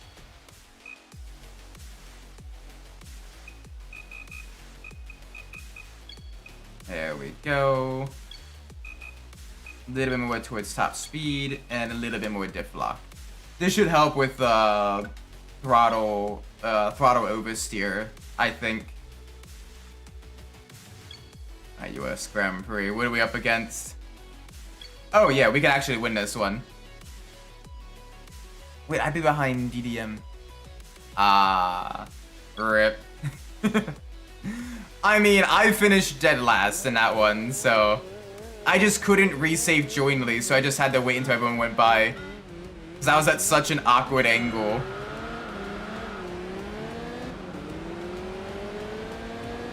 I went from P9th to P15th.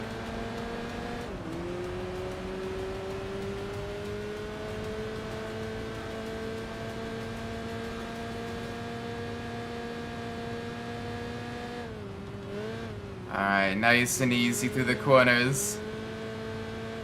Yeah, this thing actually has some really good top speed, really good acceleration. We should be able to really blow the competition away. Alright, yeah, it's only a 5-speed though. Only a 5-speed transmission. But it's a fast 5-speed. Oh, come on. Gotta remember, Discount Indianapolis has no banking.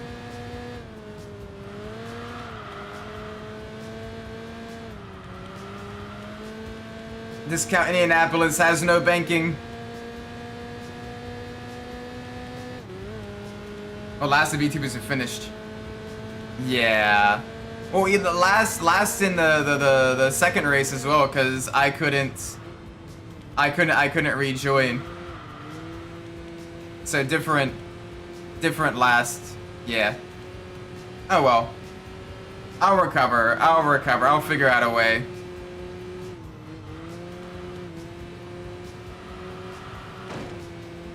I'm totally expecting people to have issues, especially at Charlotte. So maybe I can have, if I can have 2 good races, like really good races to end this season, I might be able to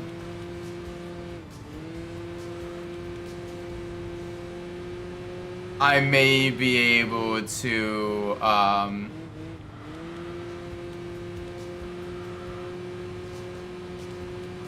get you know, some points.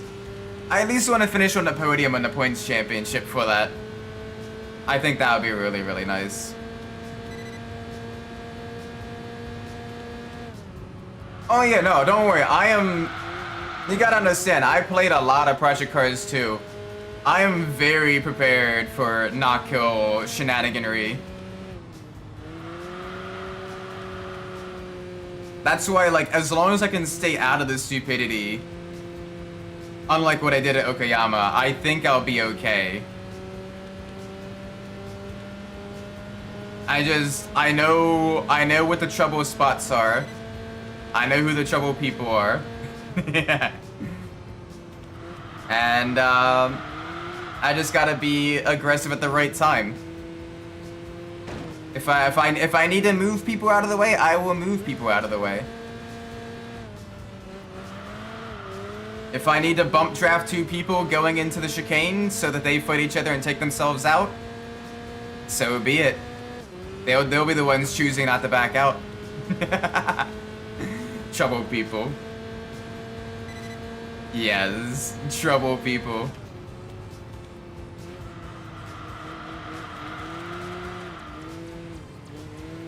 Well, it's a different group. It's a different group of people that I'm used to racing with as well. So I'm not as comfortable with how they drive and everything.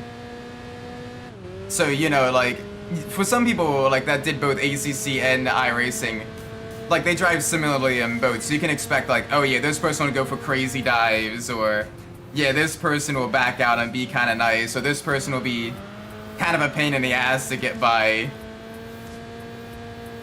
But for some of the others, like, this is my first time racing against some of them, so it's one of those things where you're like, okay, well, I think they do this. Yeah, no, you're quite quick in the touring cars as well. Especially at Okayama, like, on pace, you were able to stay ahead of me and Song in the first round, which is really good. Yeah, Paige is super aggressive, but she makes it work. Lith is mostly calm until the final lap, and then he goes for kind of the more risky maneuvers. Jordan doesn't usually leave space.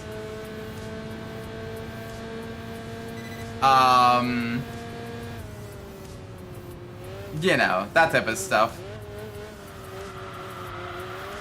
Scout will race you really clean, but is very tough to pass. I think Scout's a she? I'm not sure. But Scout, I like, out of all the people, my favorite to race with is Scout so far. Like, they're like me, but just a little bit quicker. Had to pop out for a few minutes to get out the... What the fuck?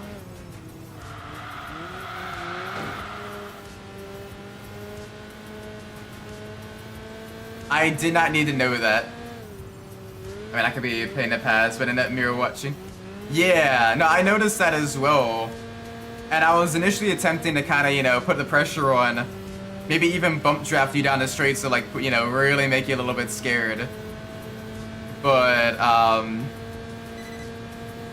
like, I got a little bit loose coming out of one of the corners, the final corners, and then Song managed to get a good run on me, and I just slotted myself down into a 4th position overall. 4th or 5th position overall. Something like that. 2nd in VTuber's class, that's all that matters.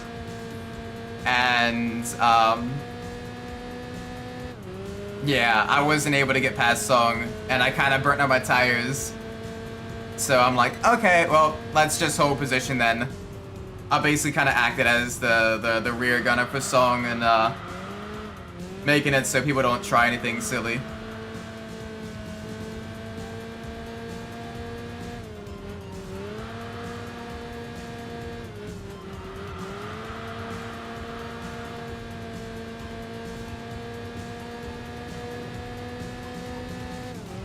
Come on. This thing is an absolute beast in the straights, though. It's got killer straight line speed.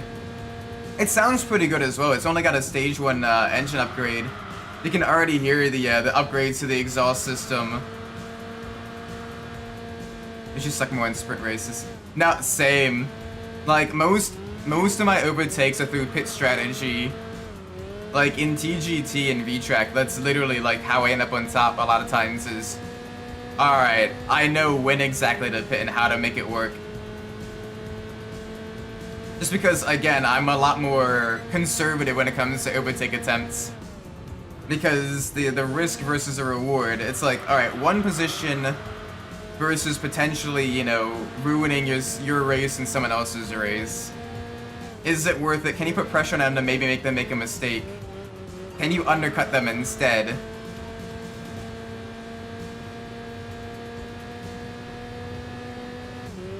Yeah, like my sweet spot is essentially either those shorter enduros or like the 1 hour sprint races with the pit stops. Because then it adds another element of strategy that you can really do. So you can, you know, you can have multiple different strategy types going on and make things work versus your opponents, even if things initially go wrong for you. Whereas a sprint race is something goes wrong and your entire race is just done. Like there is no recovery drive, there is no, you know, there's no plan B. It's basically go fast, be aggressive, don't wreck, and hope it sticks. And that's just not quite my style of driving, you know?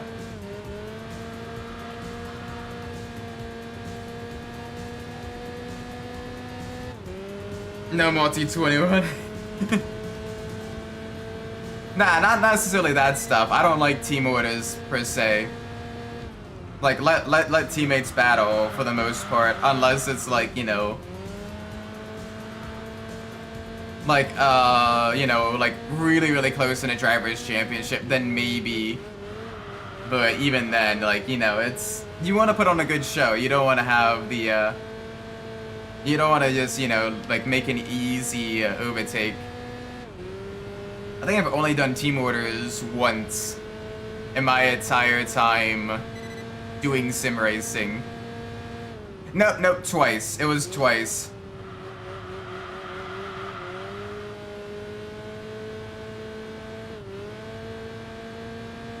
Different cars, different luck. Yeah, so you essentially at different stages of the race, one maybe a lap down, or another one, you know, doing pretty good, and then it maybe comes back the way of the other car later on in the race.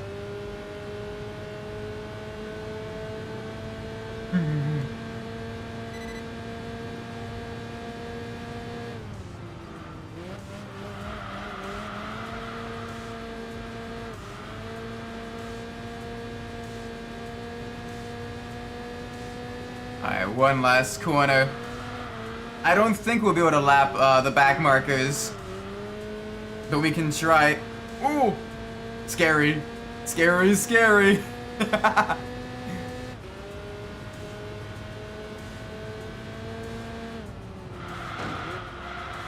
Spinella. Try out the Mastermind and DBD. Oh, nice. Seems like a fun character to play as. We had a messy start and late meatball, but had potential to be a double. Oh, rip. Double podium would have been so cool. Double podium would have been super, super awesome. Just essentially, you know, being able to, you know, have 2 team cars right up there on the podium, you know, after, you know, a long, grueling endurance race. Like, that is, like, the ultimate in terms of, like, the, you know, endorphins being released and everything. Having both teams, you know, absolutely rocking it.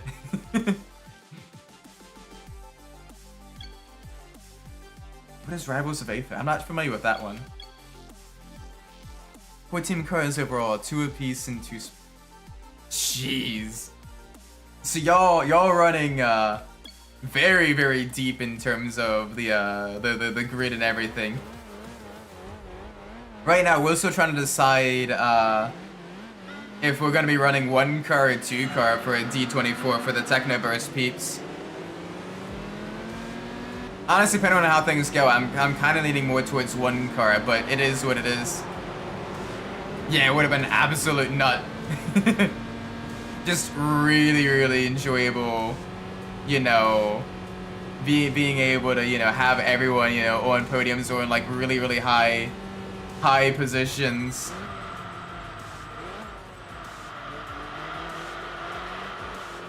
Alright, let's drift around the hairpins. We got a lot of upgrades in that last race for the clean runs. So let's get a very clean run here at Lowen Searing on the kitty cat. Petting the ears right now. It's a platform fighter like Super Smash Bros. Ah, okay. Interesting, that's pretty cool. See when I'm not requisition elsewhere. Umpire is looking for 3 prototypes, 4 drivers. Jeez. Alright, good luck, man. Hopefully you're able to get on the, you know, get on the roster.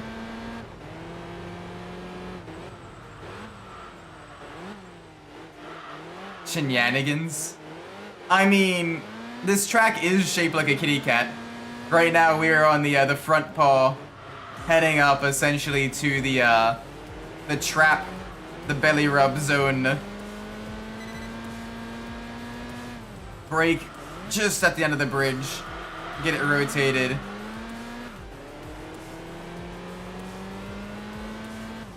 Yeah, you're also in. Oh gosh.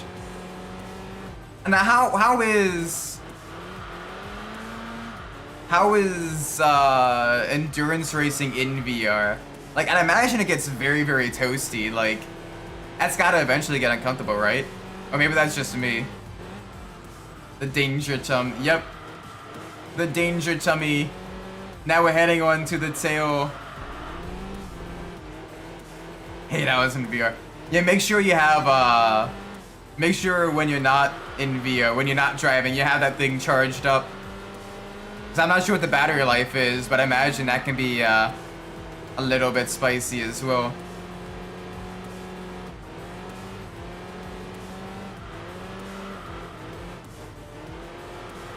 That'd be one of those things where it may be worth getting like a camelback. That way you can almost have like a water hose within reach. That way you don't need to try to find a cup or, you know, whatever in VR. And instead you can just like kind of sip on water as you're driving. Ah, okay. So the index, the headset is wired. Nice. So at least you won't lose sight. So that's good. That is very good. Oh gosh. A little bit squirrely through there. Back onto the ears. Wondering when we get paid. Nice. Good, good, good. I know I eventually want to get myself one as well if I start doing more of the endurance races. Having that would be super, super useful. Thankfully, so far, like, I've been able, with the shorter V2.4 hour races, with every pit stop being around 48 minutes, I can usually kind of, you know, alright, quick splash of water then. Alright, go, go, go, go, go.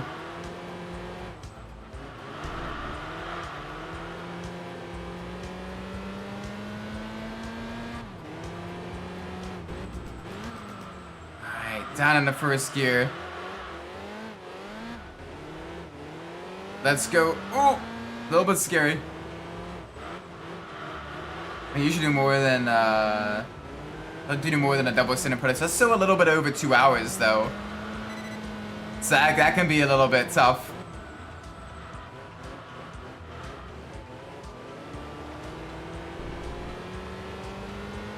Gosh, a triple stint. A triple stint's gotta be like very, very difficult though. Like in the V2.4s, like I'm usually at or around my limit around like the 2.5 hour mark. Or like just past the 2 hour mark. I'm like, okay, my legs are starting to cramp a little bit. I'm starting to hurt a bit. Oh, the prototype stints are only 40 minutes. Okay.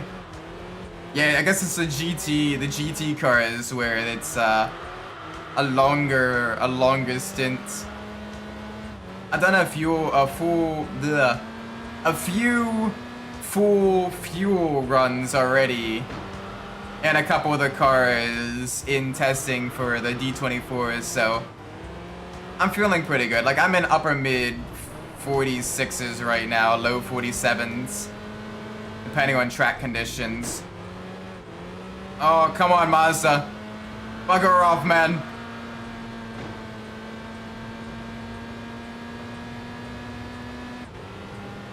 Yeah, about 2 hours is kind of my limit as well in terms of like endurance racing stints. Anything more than that, I can still be okay in like the final, for 1 more hour if you need me to do a 3 hour run. But then like I would be dead tired like the rest of the day. So only have me do like a 3 hour run if it's like that is gonna be my last ever stint.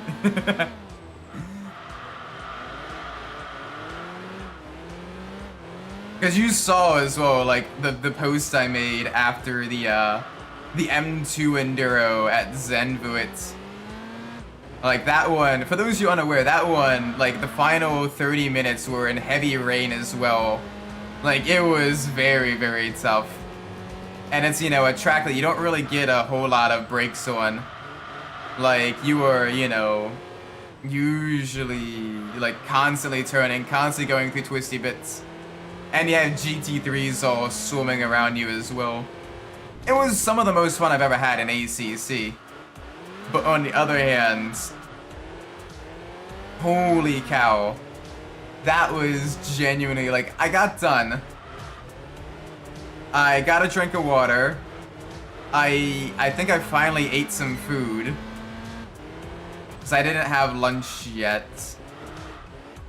And then I went to bed and I slept for like 4 to 6 hours.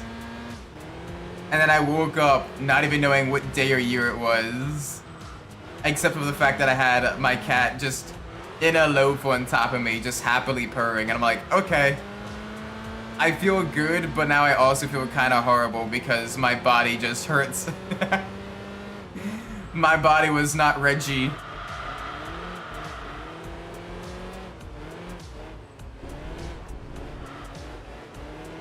The kitty. The kitty basically acted as a heated, weighted blanket. Except I woke up super dehydrated. Alright, we need to get back ahead of the RX-7.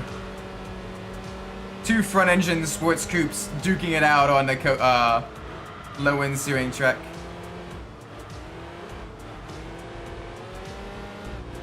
Oh, so in cooling conditions last year, I did 46.2 fastest. 47.0 average in the house. So what were the track temps? Like around, what were the track temps for that race? Because in my full hours since, track temps around like 50C. Thereabouts. And the air temperature is around like the mid 70s. And I'm averaging like 47 but I'm able to occasionally get into the 46s in the M4 GT3. Oh, it was the evening. Okay, so maybe a little bit cooler track temps. Interesting, interesting. Alright, so as long as... Yeah, no, like, hot temps. Like, in ACC, I can drive through them without too much issue. Like, you put me on Bathurst with, like, 40C track temps. I'm like, okay, it's a little not fun, but, like, I can deal with it. But then, like, iRacing, 50C track temps is just... Like, you feel, like, the lack of grip. And so you're basically just trying to maintain the car as much as you can. I was doing mid-high 47s in the Daytona 24. Yeah, I don't know. It all depends as well on, like, traffic as well and all that stuff. Like, I'm running on, like, you know, a track that has, like, no other cars on it, so I can kind of, you know, it'll really depend.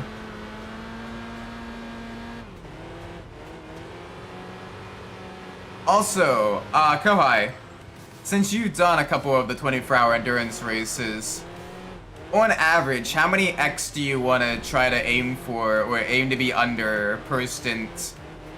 Or let's say per hour. How many X's per hour do you want to try to aim for, or to be under?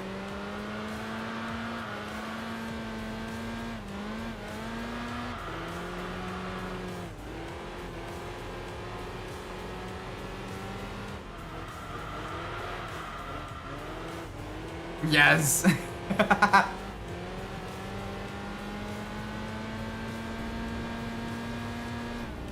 Well, it's a 24-hour race, and you can get, what, 70?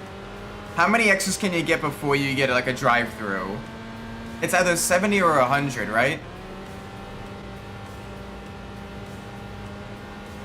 Yeah, but I don't want to even get drive-throughs. I don't even want to do that. I want to get, like, you know, clean runnings. As much as I can anyway, right? It scales in race lengths. Okay, so for like the 24 hours, it's what, like 100? I genuinely can't remember.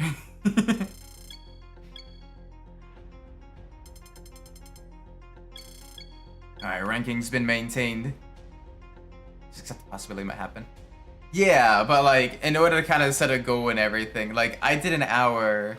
Granted, again, solo car and track, so, you know, little bit different. But, I only got 7x in an hour of running. So, I'm hoping it'll be good. Like, I want to make sure, at least for me, like, I do more than just carry my weight on the team. I want to make sure, like, you know, I make up for the lack of experience with pace and consistency, being able to, you know...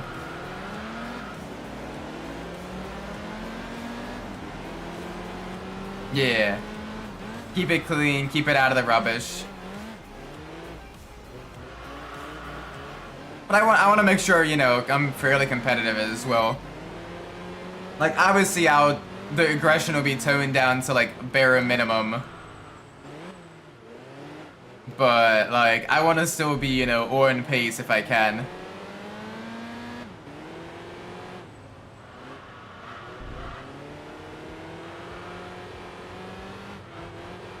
That way, if they need someone to turn up the wick, you know, they can.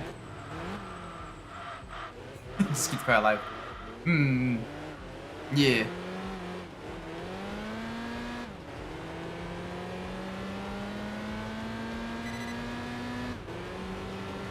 Alright, so focus more on the consistency rather than the outright pace. So if that's the case, I'll probably end up leaning a bit more towards the M4 versus the Merc then. As the Merc, I'm a little bit faster in than the Beamer. But on the other hand, like, I can hit the same times over and over and over again in the M4. So as long as everyone else feels kind of the same way about it, then, you know, that may be an option.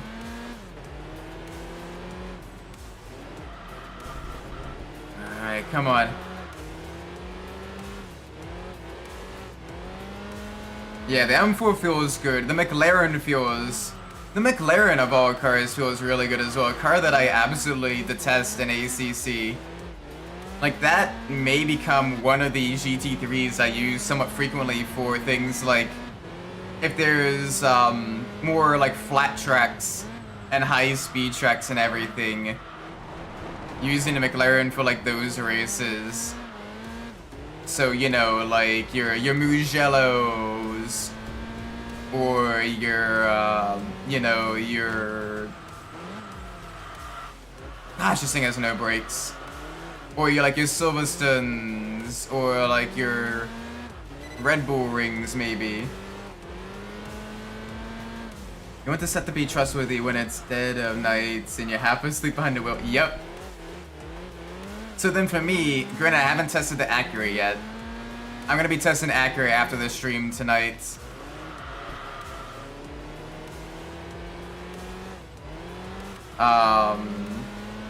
But I'm mostly leaning towards M4 or McLaren then. I just like how smooth they are on the power. Expect the Acura to be killy. Oh no. I did try out the Lamborghini. I basically tried out all the GT3s yesterday. Just testing for, you know, testing for the events and everything. If the Acura is anything like the NSX or the Lamborghini, I don't want to drive it. Genuinely, I don't like those cars.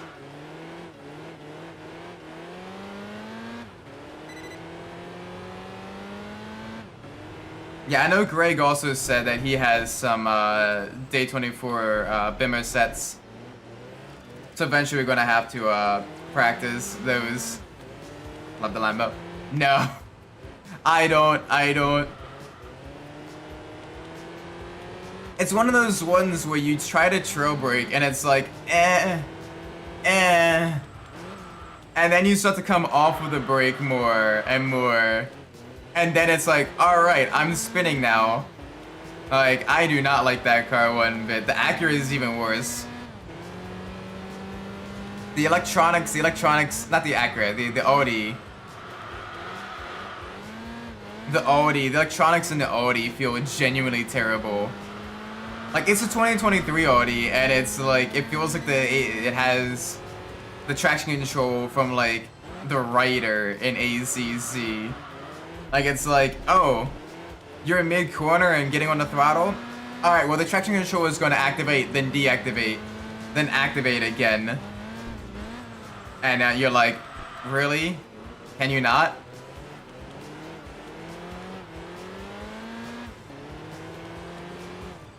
Yeah, I'm not as used to controlling the rotation with the right foot. I usually do a lot of the left foot rotation instead. You know, the heavy trail braking, get around the corner, smooth transition from the brakes to the throttle, to then help power the rest of the rotation around. The M4 is genuinely really good at that. Like, in ACC it's a little bit understeery, but in iRacing it genuinely feels like really, really good. It feels good to drive in iRacing. It's not bad in ACC. Like, if someone wanted to team up for an endurance race in ACC, I could very well do the M4. But, like, in iRacing, I actually quite like it.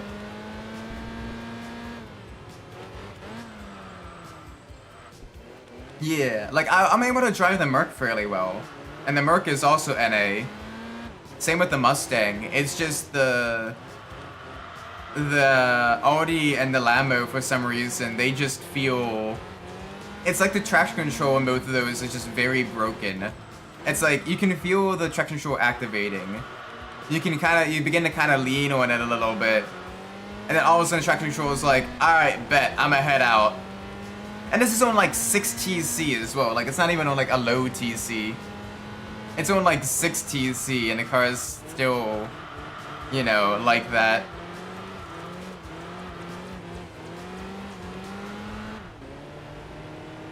So I'm getting kidnapped and held at gunpoint by you to drive the Bimmer in ACC. I don't know. I'm currently gonna be running the GT4 Merc in the next V4H. So hopefully it goes well. I mean, I am a bit of a Merc specialist in ACC, so I should do well. I've not yet driven on Silverstone in a GT4, but Silverstone is still very fresh in my mind. As long as it stays dry, I should be okay. I should be alright in a GT4. And then once I get back, I will be doing I'll be basically tryharding to practice. I don't plan to do ACC anymore. I had nothing but issues. Maybe the one-off. Yeah, maybe like, you know, for like the endurance races, you know, like the V4Hs and V2.4s. Those I think you may enjoy somewhat. As with those, it's, you know, a little bit more, you know, a little bit more about, you know, staying out of the silliness, staying out of, you know, the craziness, you know, the little bit of the pit strategy and everything.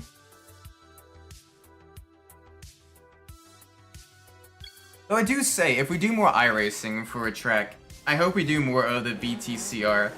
Like, I hope that becomes a regular off-season league. Because there's a lot of good touring car tracks in iRacing. Welcome, Omigo. Hope you're doing well. You joined us just in time. Welcome, NBA fan as well. You both have joined us just in time for the final race as we are racing on the kitty.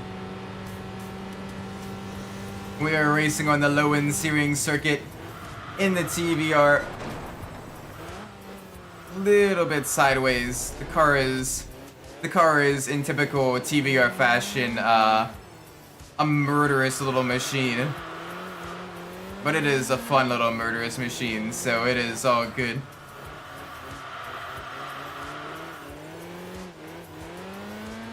But yeah, like I was saying, there's a lot of good TCR tracks in iRacing. You know, you have different versions of Snetterton. You have, you know, the short version at Donington Park. You have, you know, you have Summit Point. Summit Point in TCRs would be genuinely fun. Lime Rock in TCRs would be really, like, a really good one as well. The drafting battles into Big Bend would be really good. You have Navarra, you have, Lebanon would be kind of a little bit of a procession, I think. Lebanon is, I think, more so for like the really, really kind of slow cars. That way you can kind of build that up. Ooh, Rudskagen. Going through turn 3. Going through turn 3 on the brakes in the TCR cars. Yes. All right. If we do it if we do another VTCR season, Rudskagen needs to be on the calendar. Holy cow. I actually really like that track. How much for... that is not for sale. Sorry.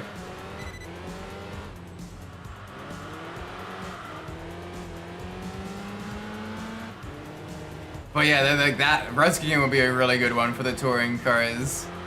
Getting to see how people manage the rotation and the braking that naturally happens with the TCRs, with how scary turn 3 and 4 are under braking.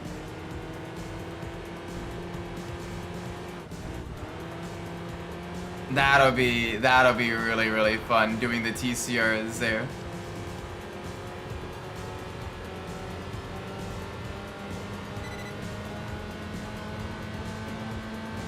Alright. Come on, nice and smooth through the turns.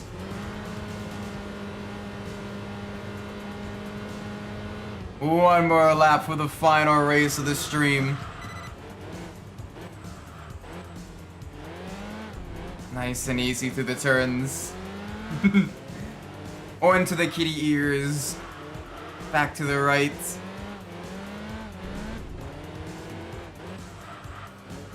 Back to the left. Keep it smooth. Keep it steady. We got this. Way ahead of the field. Let's get this car up to level 10. Feel like any of the Need for Speed games? Oh yeah. I regularly play quite a bit of Need for Speed games. If you go into the channel, you can see I played through pretty much the entire black box collection of the Need for Speed games.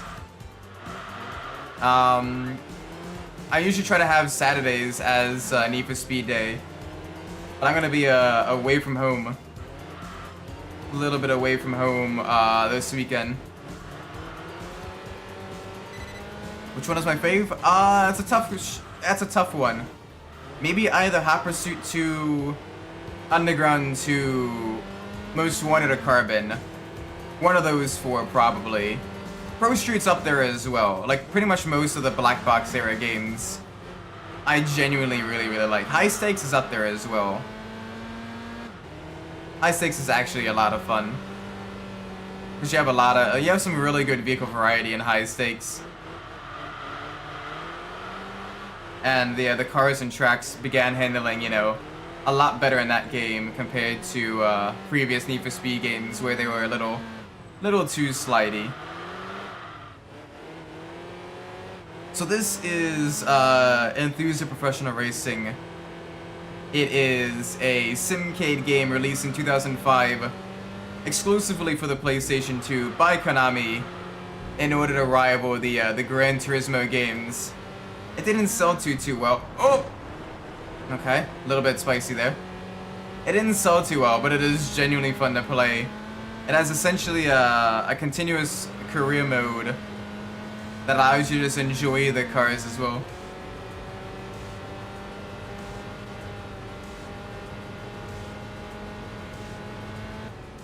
Oh, the reboot, the 2015. That one's interesting. I like the graphics on it, and the soundtrack is good. The vehicle handling is not great, but it's not horrible. Could be worse. Are you kidding me? We didn't upgrade the car. Okay. One more race so we can get an upgrade. One more race so we can get an upgrade.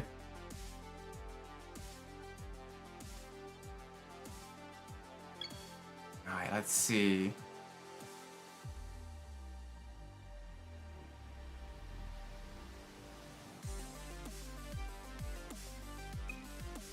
Alright, let's see. What can we do? What can we do? Yeah, let's do a race of Victoria Garden here.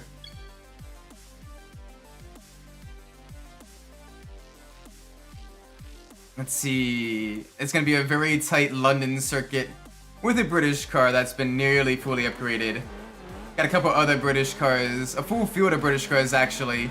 Some Jaguars, got the Lotus Elise. And we're gonna have a massive run into the hairpin.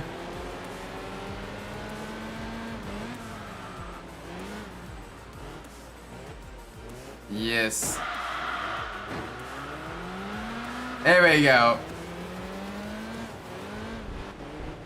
Nice and smooth through the corners. Gotta be careful here because there is a low surface grip on the British streets, as well as the fact that the little undulations of the track will be, all kinds of, we'll be playing all kinds of havoc on our vehicle suspension and tires. Oh, you're from Britain. Oh, nice. Very nice. Very, very nice. Alright, back to the left. Smooth here. Get some rotation through the corners. Full opposite lock. Give it a little bit of slide. Give it the beans down the straightaway.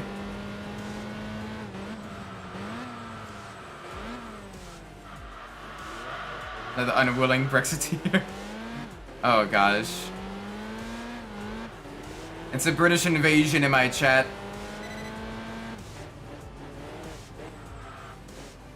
Alright, oh, that's good for you. Anyway, no, let's avoid politics, please, in the chat. Let's focus on the racing, yes?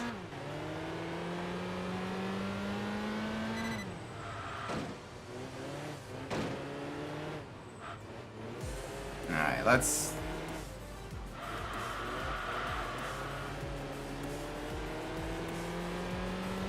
Anyway, second lap done. Massive gap to the rest of the field.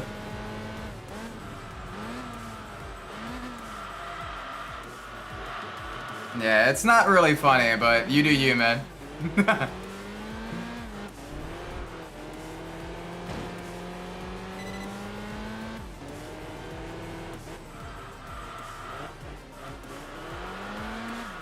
Very, very twitchy through the corners. It's gotta be very cautious. Gotta make sure the vehicle is nice and smooth with us. Gotta make sure we don't have too much on throttle rotation. Get a little bit of rotation through here.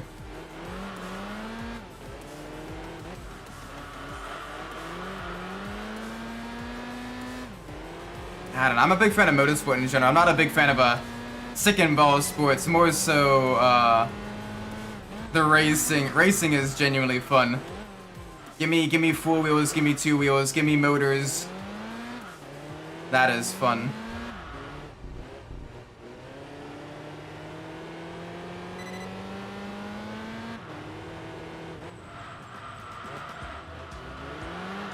Alright, there we go. Nice and easy through the corners. We want to make sure we keep the car clean. Because the cleaner we keep this race, the higher the chance that we get an upgrade. And then we can have one more vehicle at its max level. Oh, this thing is super twitchy though. It does not... Oh gosh, it does not like us on throttle. Does not have any grip. No grip here. It at least has straight line speed.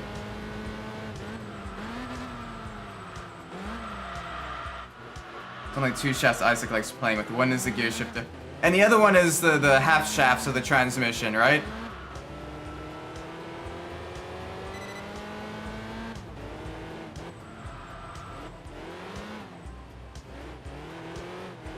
You like motorsports but hate ball sports. I mean, I don't hate them. It's not for me. I don't find them interesting.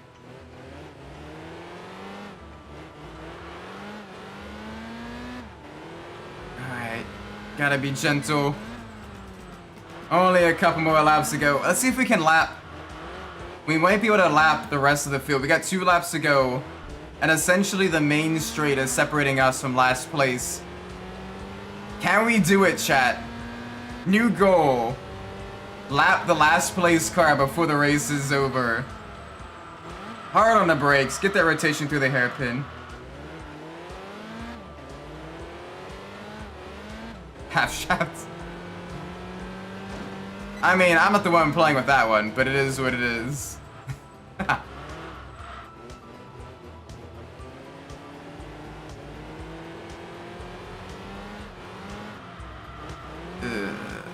I did not need to know that. If I play Umbras, I have not. I used to do fighting games, but I kind of stopped during my early teen years.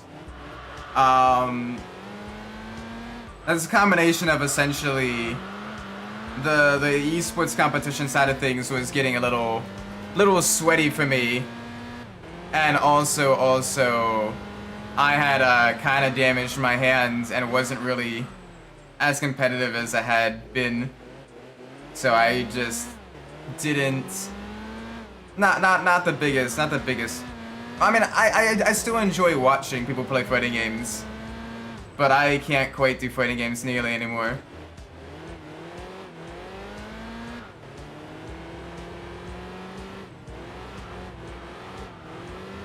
Alright, easy. Alright, there's last place. We might be able to make the overtake. Only a couple corners left.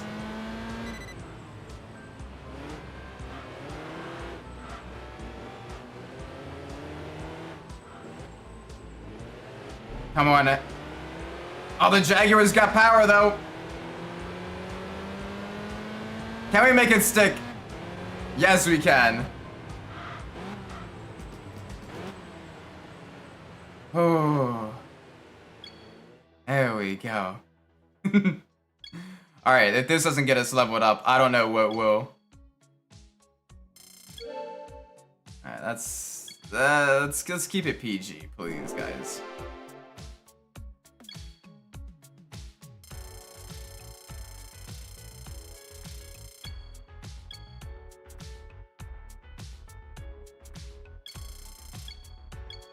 Alright. Let's see.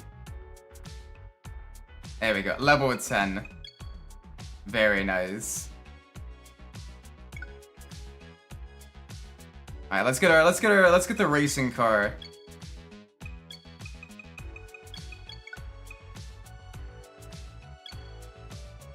And let's see what vehicles we have available for that.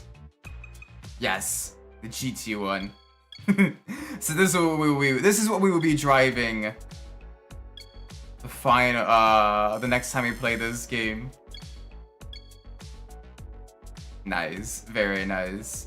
Alright, I'm gonna be ending the stream here. Thank you all so much for watching, I do appreciate it. If you enjoyed the stream, please make sure you leave a like, subscribe.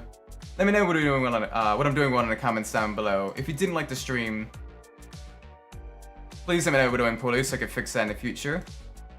With that being said, I've been Isaac Umbras, and wherever you're in the world, whatever time it is for you, may be a great time. And I will see you all in the next stream. Until then, take care everybody. Bye bye!